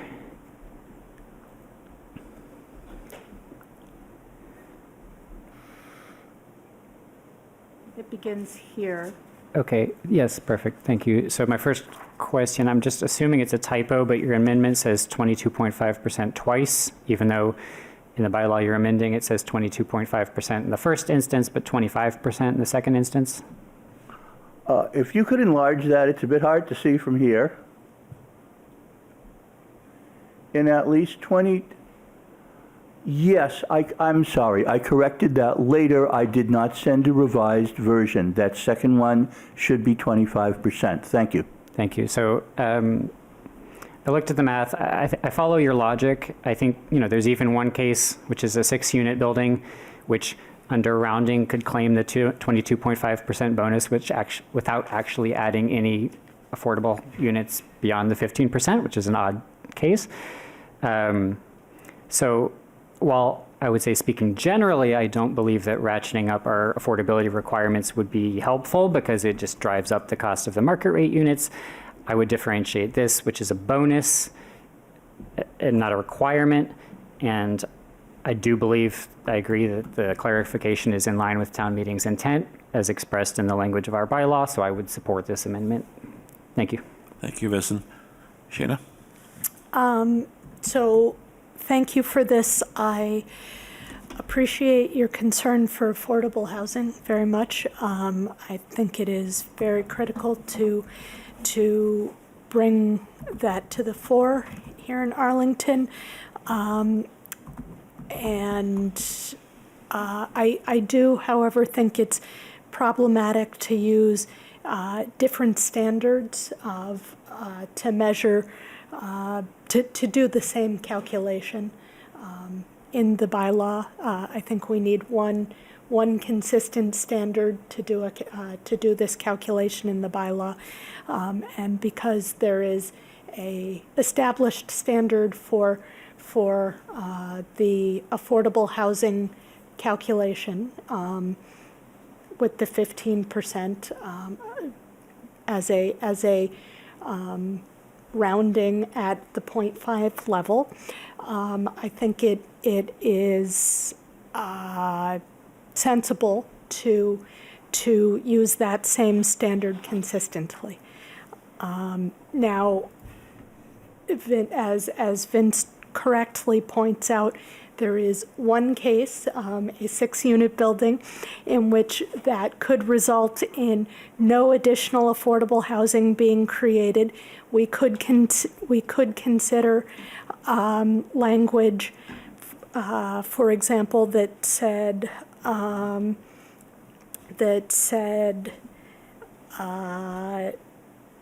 there had to be, what did I say? So an increase by no less than 1 unit for a total of at least 22.5% of all units. That would ensure that, so it would read in the overlay, let's see. In the overlay district, 1 additional story may be added if the total percentage of affordable units exceeds the requirement in section 8.2.3 requirements of this bylaw by no less than 1 unit, and for a total of at least 22.5% of all units. That, I believe, would address the one sort of quirk at a 6-unit building, and make sure that at least the additional unit is being built. But apart from that, I think using the consistent standard throughout makes sense to me. Thank you, Shannon. Rachel? Yes, I appreciate the attempt to clarify this. I think that, again, we had a debate over the interpretation, and I think it should be clear. I don't agree with however, the way that this is being approached in terms of adding additional rounding provisions. I believe that the threshold of at least 22.5% is the threshold that was intended. The issue was that we had several board members who believed that the preceding section, where it identified that it exceeds the requirements in 8.2.3, they believed that section 8.2.3 and the rounding down superseded the language that already exists in this bylaw for at least 22.5% of the units. So I believe that our intent is to ensure that 22.5% is the threshold that the developers need to meet. And so a question I would have for the board, if you were willing to eliminate the additional rounding provisions that you put in, is whether we reversed the way that this is written and that we refer to a total of at least 22.5% of all units, and the total percentage of affordable units exceeds the requirements in 8.2.3, changes your interpretation of the bylaw so that, again, we are using the 22.5% threshold and not the rounding down that was the issue when some people were interpreting that 8.2.3A takes precedence over the at least provision. So I don't know if that's something you would entertain in changing your warrant article, and if so, if that is something that the redevelopment board would consider. Because I do agree that it should be clearer and it should be at the higher, at least 22.5% threshold. May I respond? Yes, that's my question to you is that something you would entertain if then, before the board has a discussion about that? I think I'd have to follow up with you. I guess I'm not following the logic, because when I wrote this, it looked to me like saying at least and rounding up all the time are entirely consistent. I don't understand. Maybe you can clarify for me how it is you could achieve the minimum of 22.5% without that kind of rounding up. The threshold is 22.5% that was identified here. What we ran into was that some board members felt that section 8.2.3, which indicates that you would round down. So and again, this was a very, very specific case where we fell in this between 22 and 22.5%. And rather than asking for the additional unit, they took 8.2.3 as overriding. And because you could round down, they did not require them to meet at least 22.5% of the units. So if 22.5%, the at least is what is the minimum threshold, that's where the interpretation issue was here at the board level, not a rounding issue, not a rounding up issue. I'm trying to wrap my head around it, and I'm afraid I'm not able to. Maybe I need to see the other language. Okay. That I'm not in support of with the rounding up provision. Again, I would be if it was to clarify that the intent is for at a minimum we meet 22.5%. I think that the other item that I wanted to give you feedback on is the way that this was characterized, that this bonus should require a significant sacrifice on the part of a developer. I don't think that this should be positioned as a sacrifice. It's an investment that aligns with the town's priorities that we're asking the developer to meet in order to be granted an additional bonus floor. So I just would like to give you feedback on that language. Okay, thank you. Thank you. I concur with Rachel. I can't really support this the way it's written. I think I want to say that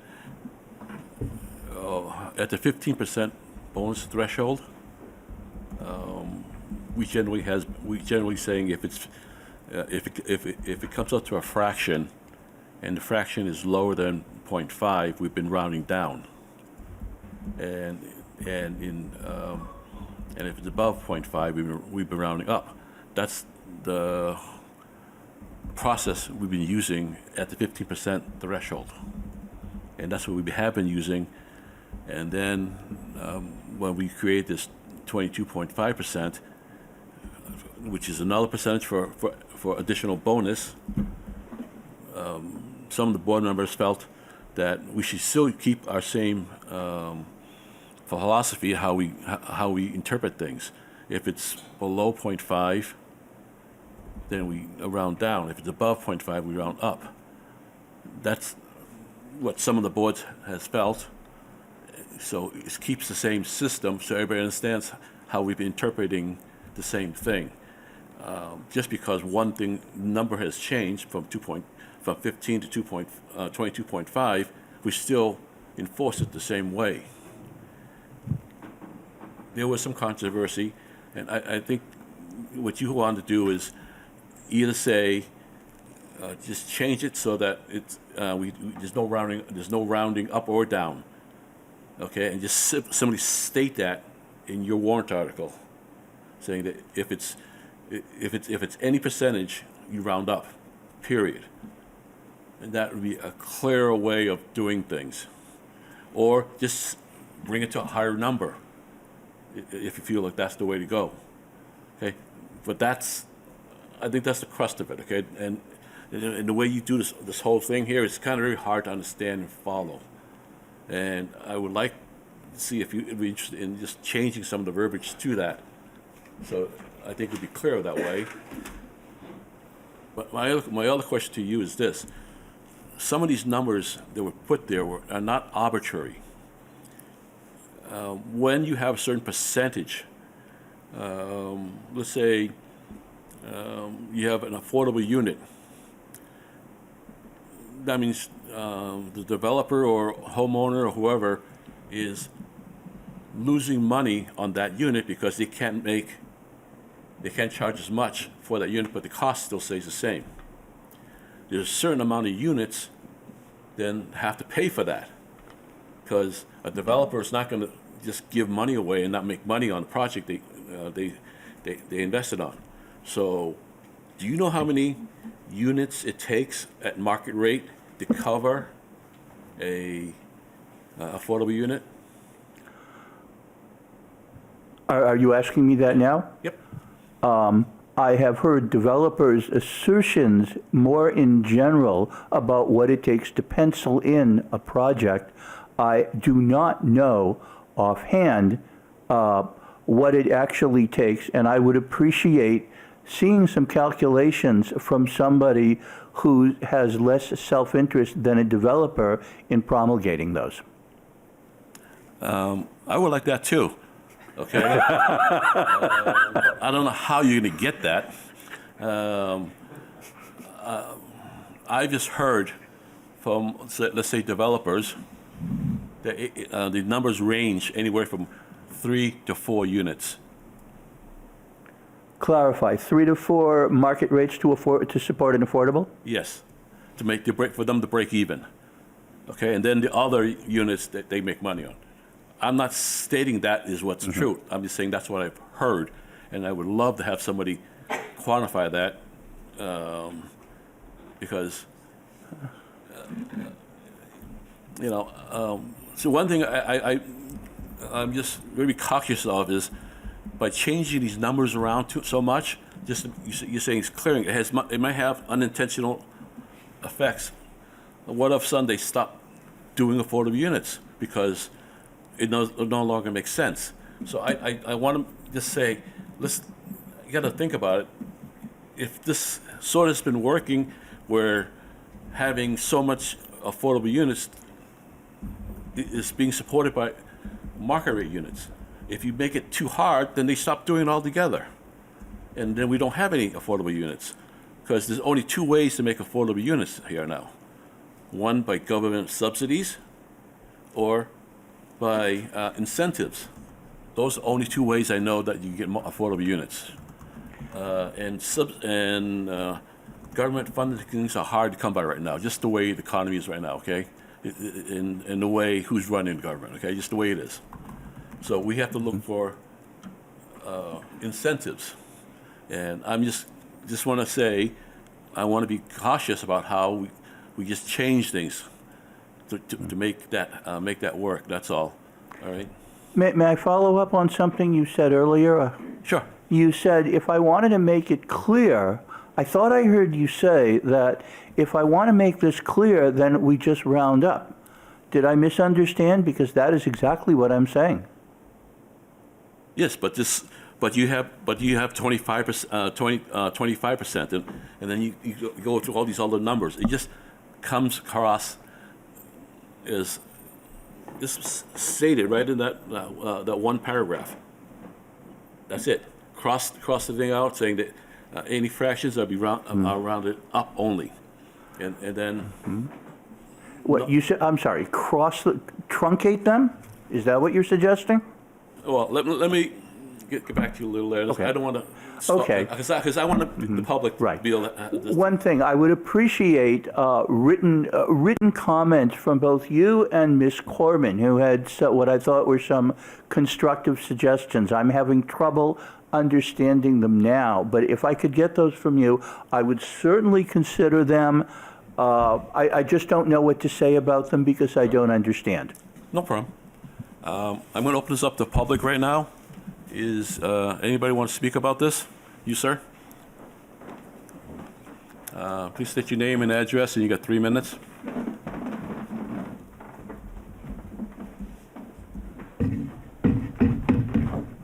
I really hadn't thought about, Jerry Leonard, 44 Palm Street. I really hadn't thought about this at all before listening to the conversation here. I just want to make a couple of quick points. One is if you want to get more affordable housing, one way to do it would be to be stricter about the commercial space rule, because then the developers have to shoot for the bonus floor through more affordable housing units. And the second point is Mr. Beaudoin, I don't want to mispronounce your name.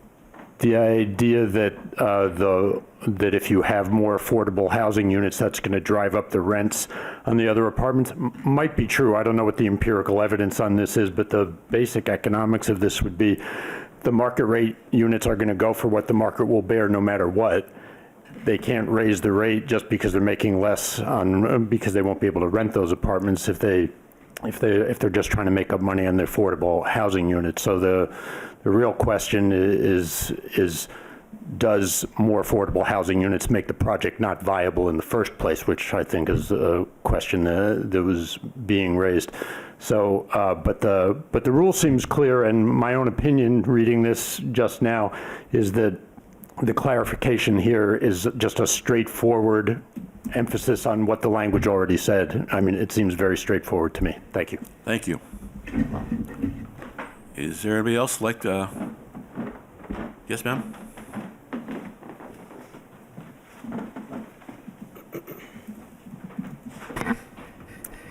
Joanne Cullinane, 69 Newland Road. I just wanted to say that I think affordability, the standards not only can be different for base zoning versus for the bonus rules, but must be because town meeting voted for the stricter at least standard here, just as they voted for the 60% of ground floor for the commercial bonus. I just want to point out the base projects would still have the higher level of affordability that we petitioned the state for. So the MBTA Act law, I believe, asked that 10% of units be set aside as affordable, and we petitioned to have that up to 15%. So it's not that we lose all affordability, that this is an optional bonus, and the base buildings still have our 15% inclusionary zoning rule incorporated into them. So again, when it's a bonus rule, it's something optional, and that's why I'm in favor of holding to the strict standards that we passed as presented to town meeting. Thank you. Thank you. Anybody else? Yes, sir.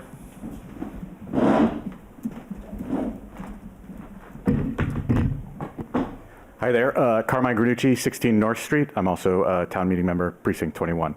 My written comments opposing Article 55 are in your packet. I just want to add one thing. This bonus exists to incentivize developers to exceed the minimum affordability threshold. If we tighten the calculation to the point where the bonus becomes impractical to achieve, developers they'll just build this stuff by right, with the 15% affordability and nothing more. So Arlington gets less affordable housing, not more. So my comments there. Thank you, sir. Thank you. Anybody else like to make a question or comment, please? Seeing none, I close public comment for this and move on to the next article. Okay, do you have a second for just board discussion? Just one point. Sorry. So, okay, go ahead. thank you. I just appreciated the feedback from the board on the difficulty of introducing different methods of rounding. I do agree. I would like to see us have a consistent standard, and if we want to tighten requirements rather than futzing around with how we round, we should just allow town meeting to change the percentages. So Rachel, I didn't follow the suggestion that you were proposing, but if the board could agree on a better proposal that Mr. Hallman were willing to accept, then I'd be more supportive of that. Thank you. Thank you. Steve? Yeah, I also agree with Ms. Corbin-Houston regarding, having one standard to stick to. When we, the way I've sort of thought of this is if you provide 50% more affordable units in the baseline, you get an extra floor. If it's 2/3 more, then you get 2 extra floors, but that sort of relies on the same rounding.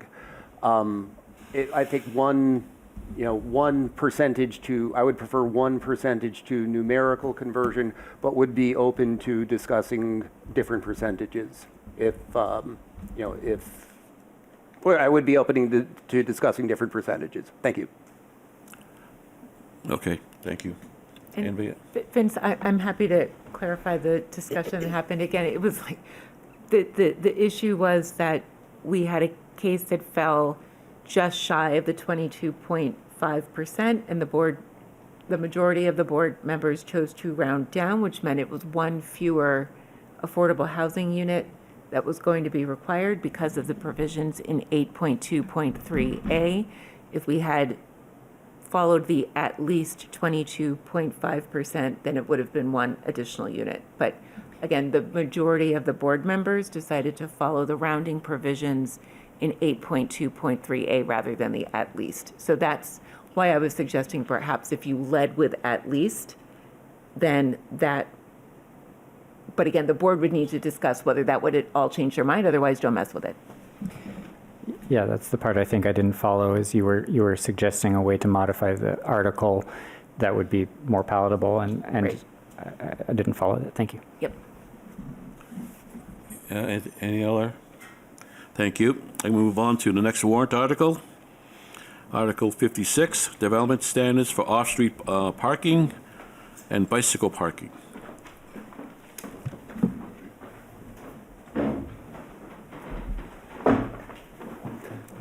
Good evening, everyone.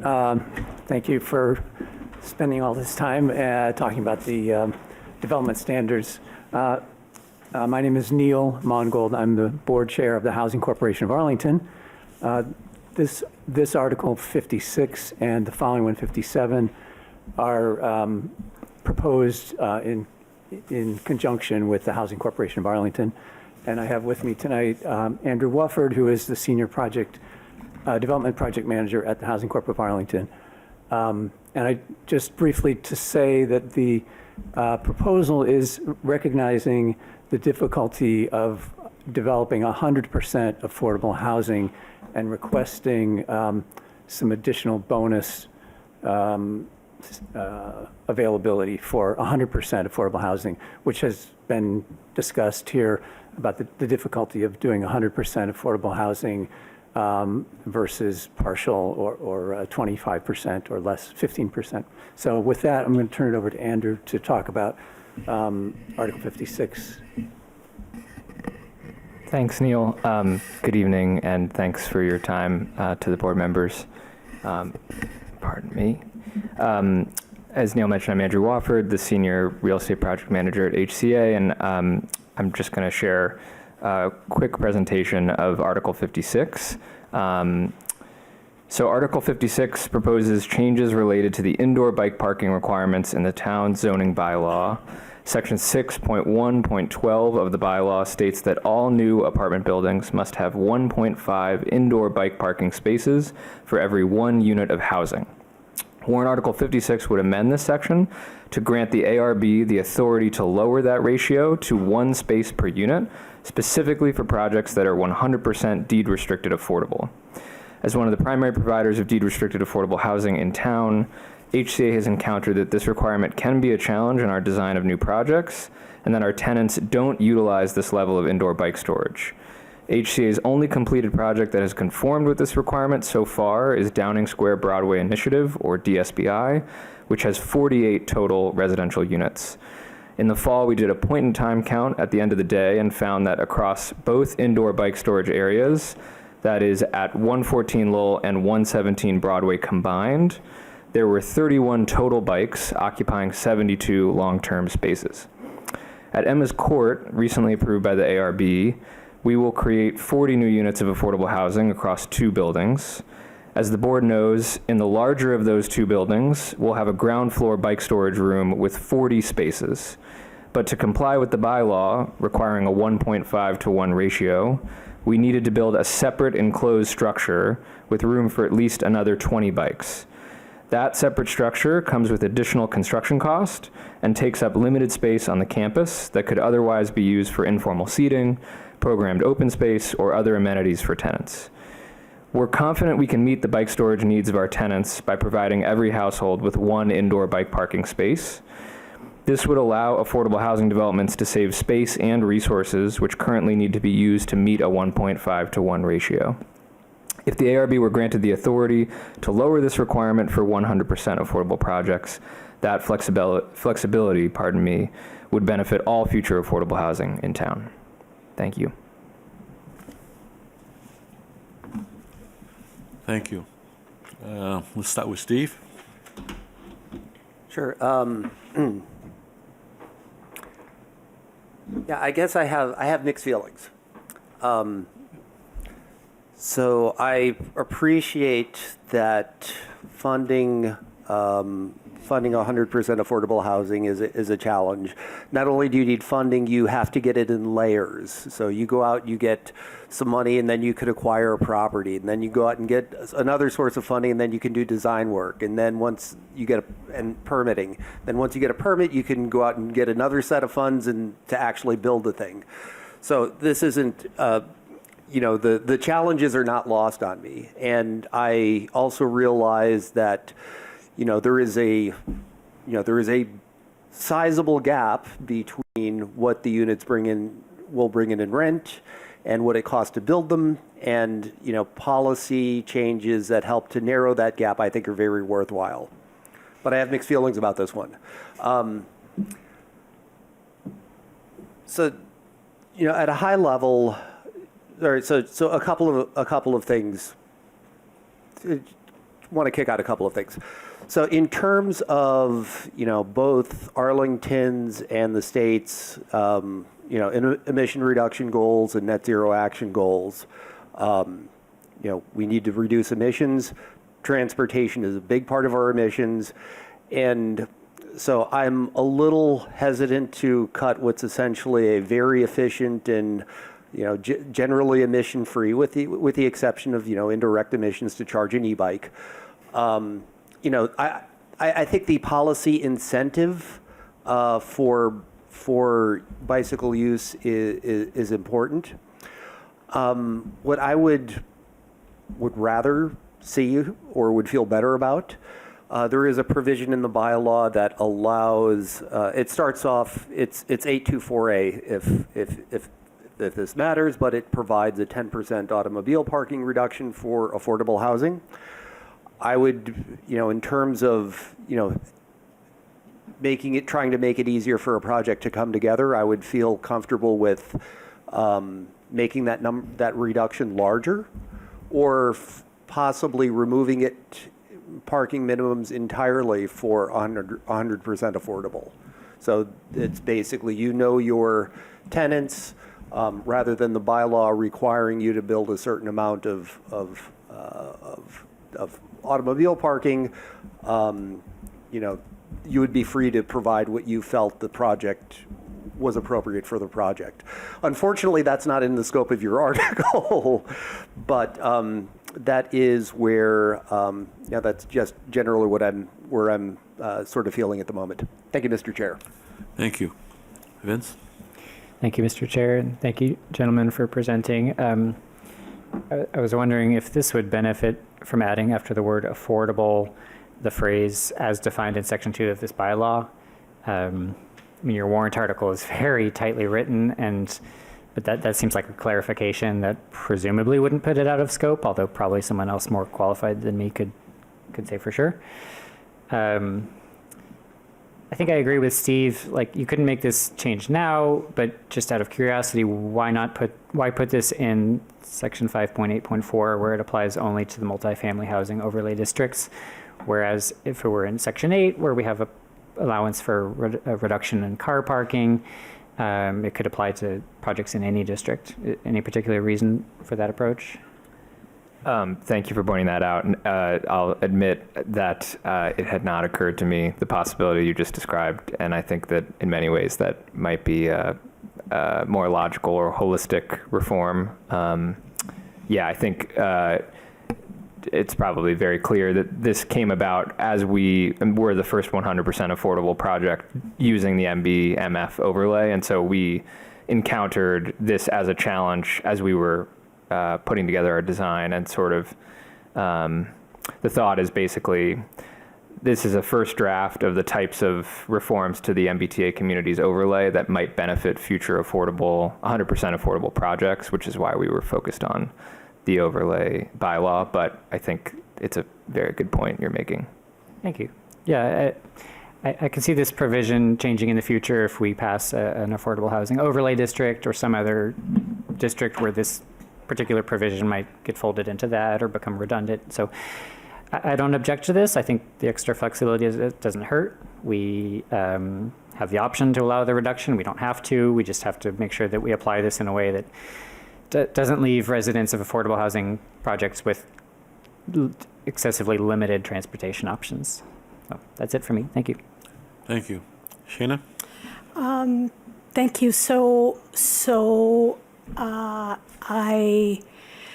am very sympathetic to the challenge you're facing, and 1.5 bike parking spaces is I do recognize quite a lot if that is not what you're used to seeing.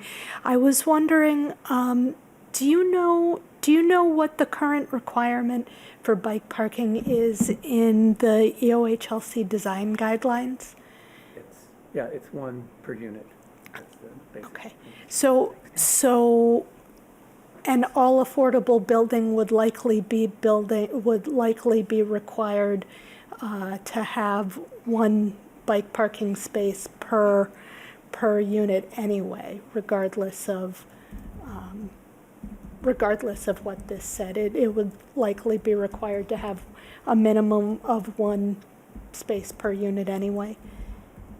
I mean, not definitively, but in my other life, as an architect, I do design review for EOHLC. Yes. And I know that there are certainly times when the standard is relaxed, but in your question about the design guidelines, it's one space per dwelling unit. So EOHLC has the ability to be flexible with its own standards. So. Yeah. So I am generally sympathetic to this. I wonder if, given some of the other considerations raised by Steve, that EOHLC standard might be something that the one space per might be something that you consider here,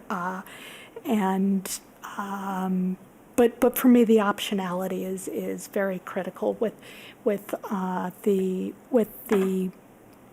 ARB having the option and not the requirement to grant this, I think I could be in support of it. Thank you. Rachel? Thank you. I certainly understand the impetus behind this, and I agree with the request to allow flexibility.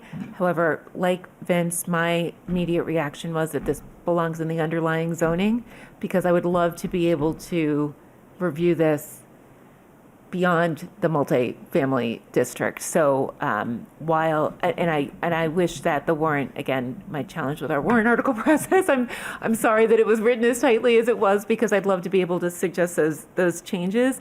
And I would absolutely be in favor of supporting, again, whether it's that particular percentage or, as Shana suggested, coming up with something else, but giving the board the opportunity to relax the bike parking standards if it was in the underlying zoning, because I would hate to make a change and then next year make another change where I think it would actually benefit the types of projects that you're bringing to the table much more broadly. Thank you, Rachel. I'm generally supportive of this too. I do have a quick question for you. You guys only have one project that's 100% affordable. That's on Broadway and Downing Street, right? Those two projects? Yes, that was HCA's first new construction LIHTC project, the financing source for Okay, 100% affordable. And you, Just to clarify, all of our projects are 100% affordable. okay, sorry, but Yeah. that was the first. And I'll just quickly clarify. I think I you cited DSBI because that was a project the ARB approved. That's our new correct. construction Yeah. project. And that right there, you're saying that less than half of the bicycle parking, or roughly about half. Yeah, just under 31 of 72, if I'm doing my math right. It's under. Oh my God. It's under half. Yeah, well under. Sorry. Okay. As you can tell, I'm not great at math. My question is, was there other things stored in the area? Because I've been into many projects where there were child strollers, shopping carts, and those are all sort of necessary because that's what they use for, baby buggies, all sorts of stuff. And when they go shopping, they take that to go shopping or bring things from their car to their unit. Was that stuff there too? Yeah, thanks for asking. So there was one scooter in one of the rooms, which I think was also, we realized that that's probably some of our tenants at Emma's Court very well might use scooters, this space for scooters. But the rest were just, the non-bikes were children's toys and a lot of actually toy bikes, like very small plastic bikes, but no shopping carts or other kind of utilitarian things. But if you reduce the square footage for that, would you would have to get some sort of allowance for some elder storage? So if they take their kids out to play in the playground, and what they do is they dump the little small bicycle or whatever toy they have from the park in the bike room with that, because they had their own spot there. But now we're sort of taking that away. You think that might be an issue? Yeah, well, maybe one point of clarification. In the 31 were a good number of children's bikes, like actual bikes that a child could ride, but quite small. Yep. Those we counted as one of the 31. But then there were plastic sort of like tricycles that were not proper bikes or means of mobility like in a real wheels, some of sense. that, right? But I think you're bringing up a good point that obviously there's clearly some use of the space. I don't think from an operational standpoint that's how we want the space to be used. Just it's not ideal kind of for either tenants or for our property management company. But I think it is a good point that there's probably more creative uses of that space than we're fully aware of. So I think given that it's under half used, there's enough room to spare. Okay. But yeah, that's my. I just bring that up as a consequence of what's going on. I'm generally supportive of this reduction because we get a chance to review it. It's not a clear case. This is what it's designed for. So, okay. With that said, I'm going to open this up for the public. Does anybody have any questions or comments on this article here?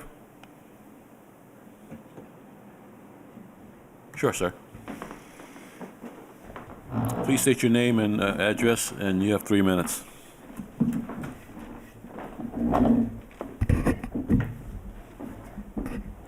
Thank you, Larry Slotnick, 94 Grafton Street. I just think I have a pertinent observation to also make to corroborate, because I live right around the corner from 117 Broadway, and I went over there the other day to do a parking count and also to look at the outdoor bicycle storage area. I'm not sure if there's a space inside the building also.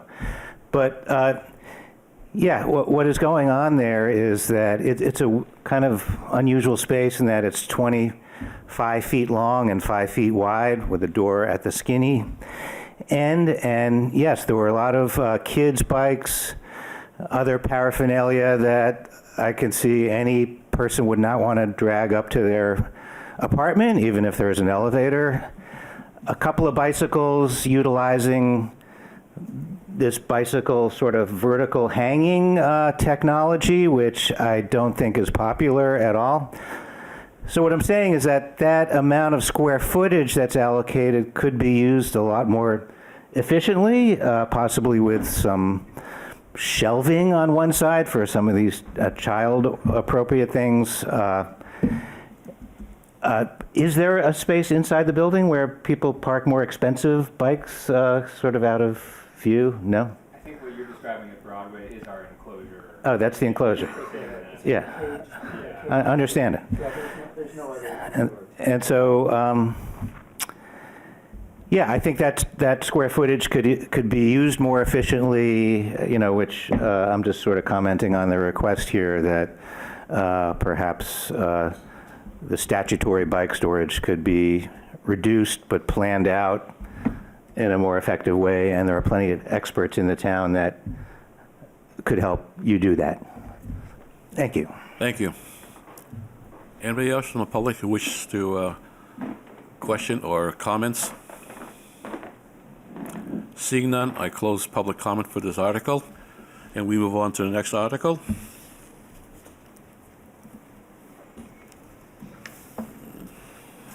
Move on to warrant Article 57, Development Standards for Bonuses. Hi. Thank you again, Mr. Chairman. And we're back again. Again, Neil Mongold, 12 Brattle Place. I'm the chair of the board of the Housing Corp of Arlington, and very similar rationale for this request for variance. I'm going to turn it right over to Andrew Wofford, our Senior Development Project Manager at HCA. Thank you. Article 57 proposes changes to the development bonuses in the MBTA Communities Overlay District, specifically Section 5.8.4E1. Currently, the zoning bylaw grants setback relief to any project which has 60% of its total ground floor occupied by commercial space. Article 57 would amend the bylaw to change this threshold from 60% to 30%, only for projects that are 100% deed restricted affordable. The article also amends the bylaw to include an additional qualifying use for the commercial space. That is, any nonprofit organization conducting work related to their organizational mission would be a qualifying use. The MBTA Communities Overlay District bylaw already includes bonuses for projects that meet minimum affordability thresholds. For instance, in Section 5.8.4E2, as we heard earlier tonight, the bylaw states that a building in the MBMF overlay district can add one additional story if the total percentage of affordable units exceeds 22.5%. If a building increases the total percentage of affordable units to 25%, the building is permitted another additional story. In effect, this means that a 2.5% increase in the total share of affordable units is worth an additional floor in value, to reference a comment from earlier tonight, value to the town, that is. In this context, we feel that if a project is able to go from 25% affordable to 100% affordable, it's appropriate for there to be a further bonus to make that project more feasible. Currently, there is no further zoning relief for projects that achieve 100% affordability. It is extremely difficult to achieve financial feasibility for 100% affordable projects, as I know, as you've all acknowledged, and we appreciate that greatly, your awareness of that. And setback relief can make a significant difference. It also allows better designed site plans that meet the town's design goals for the MBTA Communities Overlay District, at least where applicable and where a good fit. Lastly, if setback relief for 100% affordable projects is tied to commercial space, we feel that nonprofit organizations conducting work related to their organizational mission needs to be included as a qualifying use. Affordable housing financing sources, which are already very constrained, cannot cover the cost of commercial space in mixed-use affordable developments. Allowing nonprofit organizations to lease the commercial space as a qualifying use makes it significantly more likely that 100% affordable housing developments will be able to utilize this provision of the bylaw. Thank you. Thank you. Rachel, you want to start with this one? Sure. I appreciate this as a reflection on the process that you just went through with Emma's Court. I unfortunately have quite a few challenges with being able to support this, and I'll kind of go through them in terms of big structural to detailed items. So as I understand this, you are not proposing that we add an additional bonus provision specific to, but you are modifying what's existing in section 1, not adding a new section. No, and that's my fault. I am new to the warrant article process. This would be, what you're seeing here would be an addition, so the 60% requirement would stay in place in the existing bylaw. What's here would be additional language going into this section. So we would be adding a section 5, or perhaps renumbering and adding, I mean, to me, it would make sense either this becomes new number 2 or new number 3 as you're proposing it, and then renumbering the rest of the sections. Is that correct? That's right. Yeah, and again, my apologies for the mistake on how it was written. That's why I asked the clarifying question. Okay. I believe that the setback specifically is importantly tied to commercial use, because we are bringing the building forward to engage with the public who is entering and exiting the building, and to designate that this is a business use. That's consistent with the way that we approach many different items related to mixed use and our approvals process. So to me, I don't think that this is appropriate specific to internal services for the residents. My other piece of feedback is that I think this is unnecessary, because while I did not agree with the way that the board ruled regarding services to your residents being covered under business services, the board has already ruled that they agree with, the majority of the board has already identified that they, so I think that is unnecessary. And again, I think our goal is to not add additional complexity, and to not add elements that are redundant within the bylaws. So as I see it, I don't agree with the provision of not allowing or not requiring commercial use and still allowing the setback. And I think that your use question has already been approved by the board, so that is unnecessary. Thank you, Rachel. Shannon? So thank you for bringing this.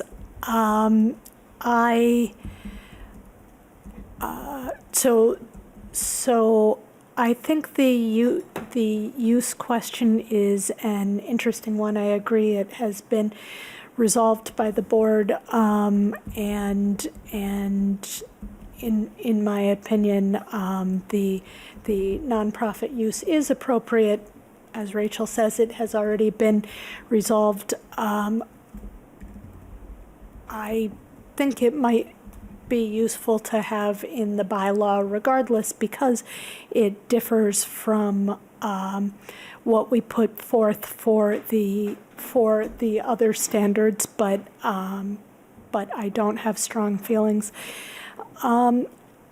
I unfortunately feel like the reduction in commercial space is more drastic than I can support in this location. I feel like this bonus provision was, I feel like there were bonus provisions created in the overlay districts to promote various different town goals, and one of them was affordable housing, and another was commercial space, true development of Arlington's commercial base, and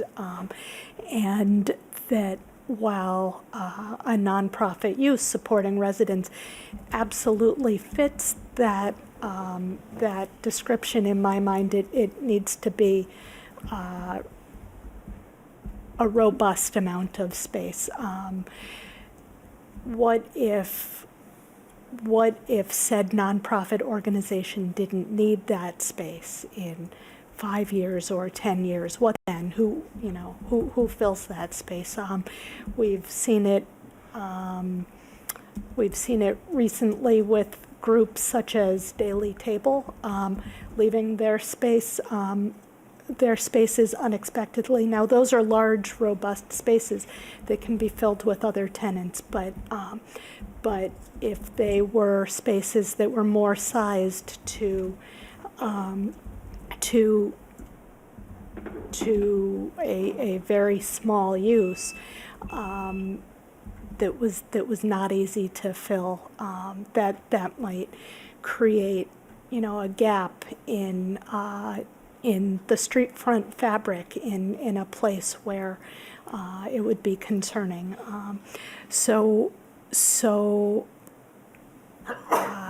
I'm incredibly sympathetic, and much as I would like to be able to support this, I think it runs contrary to something that was prioritized by the town in creating this bylaw or this overlay. Thank you, Shannon. Vincent? Thank you, Mr. Chair, and thank you again, gentlemen. So I'm sympathetic to the intent here. I think that there's enough issues that I would encourage you to try again, either at the special town meeting or at a future annual town meeting. Specifically, like the warrant article language only references changing section 5.8.E1. So even like the idea of adding a new paragraph and renumbering the sections, to me, seems like you'd be pushing the scope of the warrant article a little bit. But also, I'd agree with Shana, we need to make sure we're keeping a robust amount of space for the projects that are seeking this bonus, keeping a robust amount of space that's not, it doesn't have to be commercial in the for-profit sense, but it has to be lively and dynamic. And so, something that would, at the very least, be open to residents outside the building. So I think it's worth another try. I don't think this warrant article is successful at this time. Thank you, Vincent. Steve? Yeah, reading this, again, I'll incorporate my earlier remarks about the challenges by reference. But my first reaction to reading this was that it seemed more appropriate because it's specifically targeted at 100% affordable housing. Last year, town meeting formed a working group to work on an affordable housing overlay district. Now, I believe they'll be asking town meeting to give them another year to continue their work and with the hope of presenting something for 2027. To me, that feels like a more natural place to put this sort of provision. And I really dislike kicking cans down the road, but I think there's a little bit of there's a little bit of square peg round hole happening here. And I think the affordable housing overlay, which is centering 100% affordable developments, would likely be a better fit. So it is a town group. Their meetings are advertised on the town calendar and their agendas are published. I encourage you to follow what they're doing and to engage with them if possible. Thank you. Thank you, Steve. I share the same comments with the rest of my board. I can't get behind this the setback. The setback requirement for commercial space was to encourage the active, lively street, and I think what Steve said is that I think you should go after the affordable overlay and see what they can do there. I know the difficulties there are. I think all the other ones, the bonus floors and acceptable use for considered a mixed use, is you already have it. So, but the setback is I can't get behind the setback right now, just because there's no commercial space. It's not that, and I think we really try to push for commercial space and having active, having windows and doors open up to the street, so forth. So I'm gonna say that I'm not supportive of this for now. Is it possible to ask one clarifying question, or should I wait until after? You can ask right now. Thank you for this feedback. It's really much appreciated. Just one broader question, and the Affordable Housing Overlay Committee, appreciate you flagging that specifically. Is the board open in the future to amendments to the MBMF overlay, further amendments that would sort of be bonuses for 100% affordable projects, putting aside the issue of the setback, but more conceptually, that idea of we have a bonus for 25% affordability, and is there an openness to sort of more zoning relief for 100% affordable projects in the future? I know that's outside the scope of this. I can't speak for the board, but I would say for myself personally, I would be. Rachel, would you be? I think I'd certainly be interested in discussing that in lieu of an overlay district. I think that trying to do both might not work in tandem. So I personally would be, absolutely. Vincent? I think that there's many people in town who would like to find ways to support affordable housing.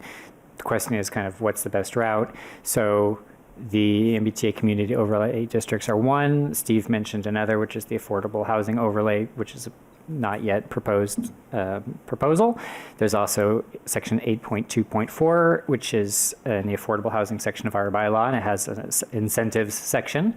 And right now, the only incentive is a potential 10% reduction in parking requirements, but one could add other incentives. So whether or not I would support specifically for the MBTA community districts, it's hard to say. I think the question is what would produce the best results for you and your projects and for the town as a whole. Steve? Yeah, I'm certainly open to adding another tier to the affordable housing bonus in the MBTA district. So currently we have a 22.5%. We have a 50%.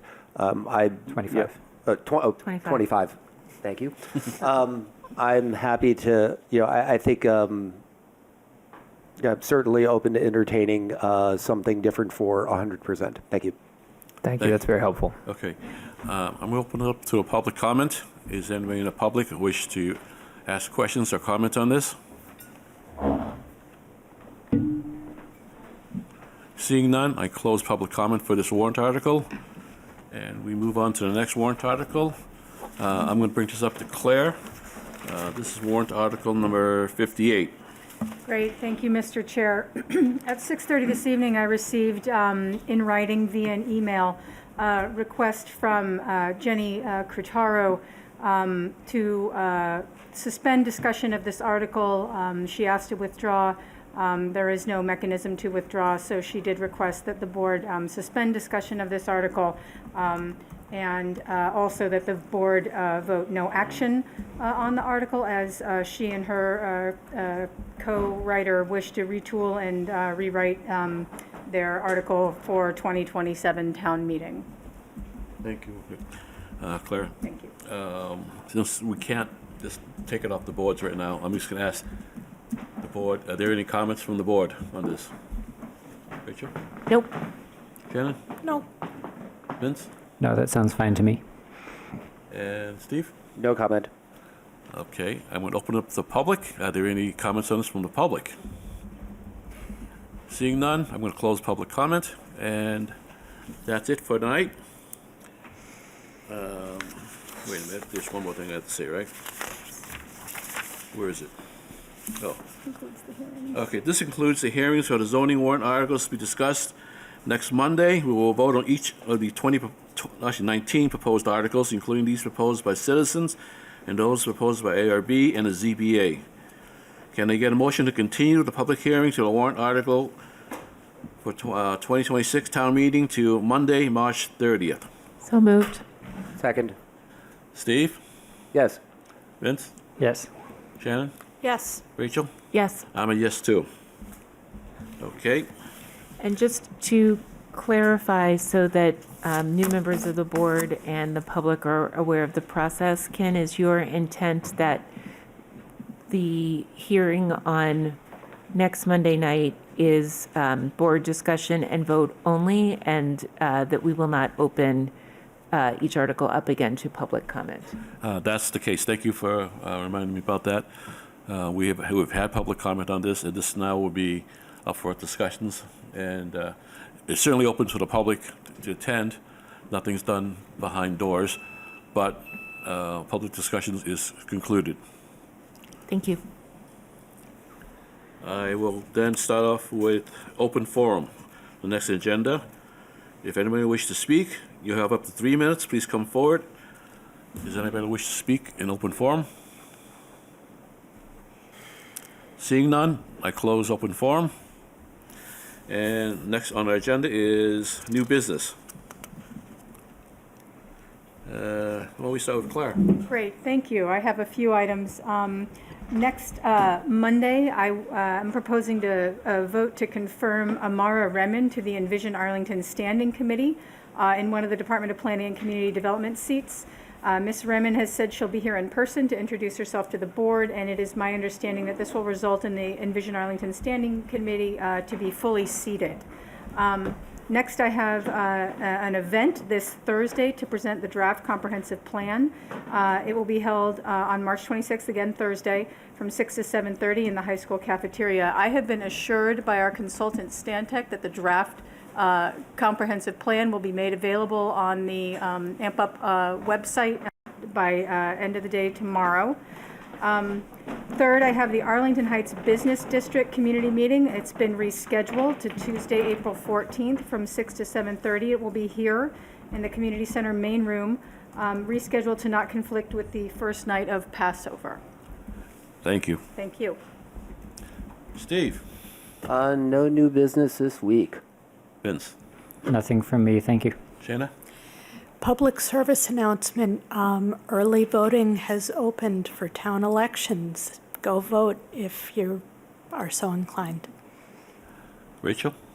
Thank you. I just had two questions, and they're both for Claire. Yes. The first is the draft that is being presented, is that with the incorporation of the comments from the board, or is that the prior draft? It is the draft that will incorporate comments from department heads, municipal planning staff, the ARB, and the AMP Up committee. Great, thank you very much. And the second question I had is whether the sample board has been received yet for Emma's Court? For Emma's Court, no, but thank you for bringing that up. We think we'll have the sample material board for 190 Mass Ave at your meeting next week. Great. Thank you very much. Thank you. I have none. No new business. Have a motion to adjourn, please. So moved. Second. Steve? Yes. Vince? Yes. Shannon? Yes. Rachel? Yes. I'm a yes, too. Thank you very much.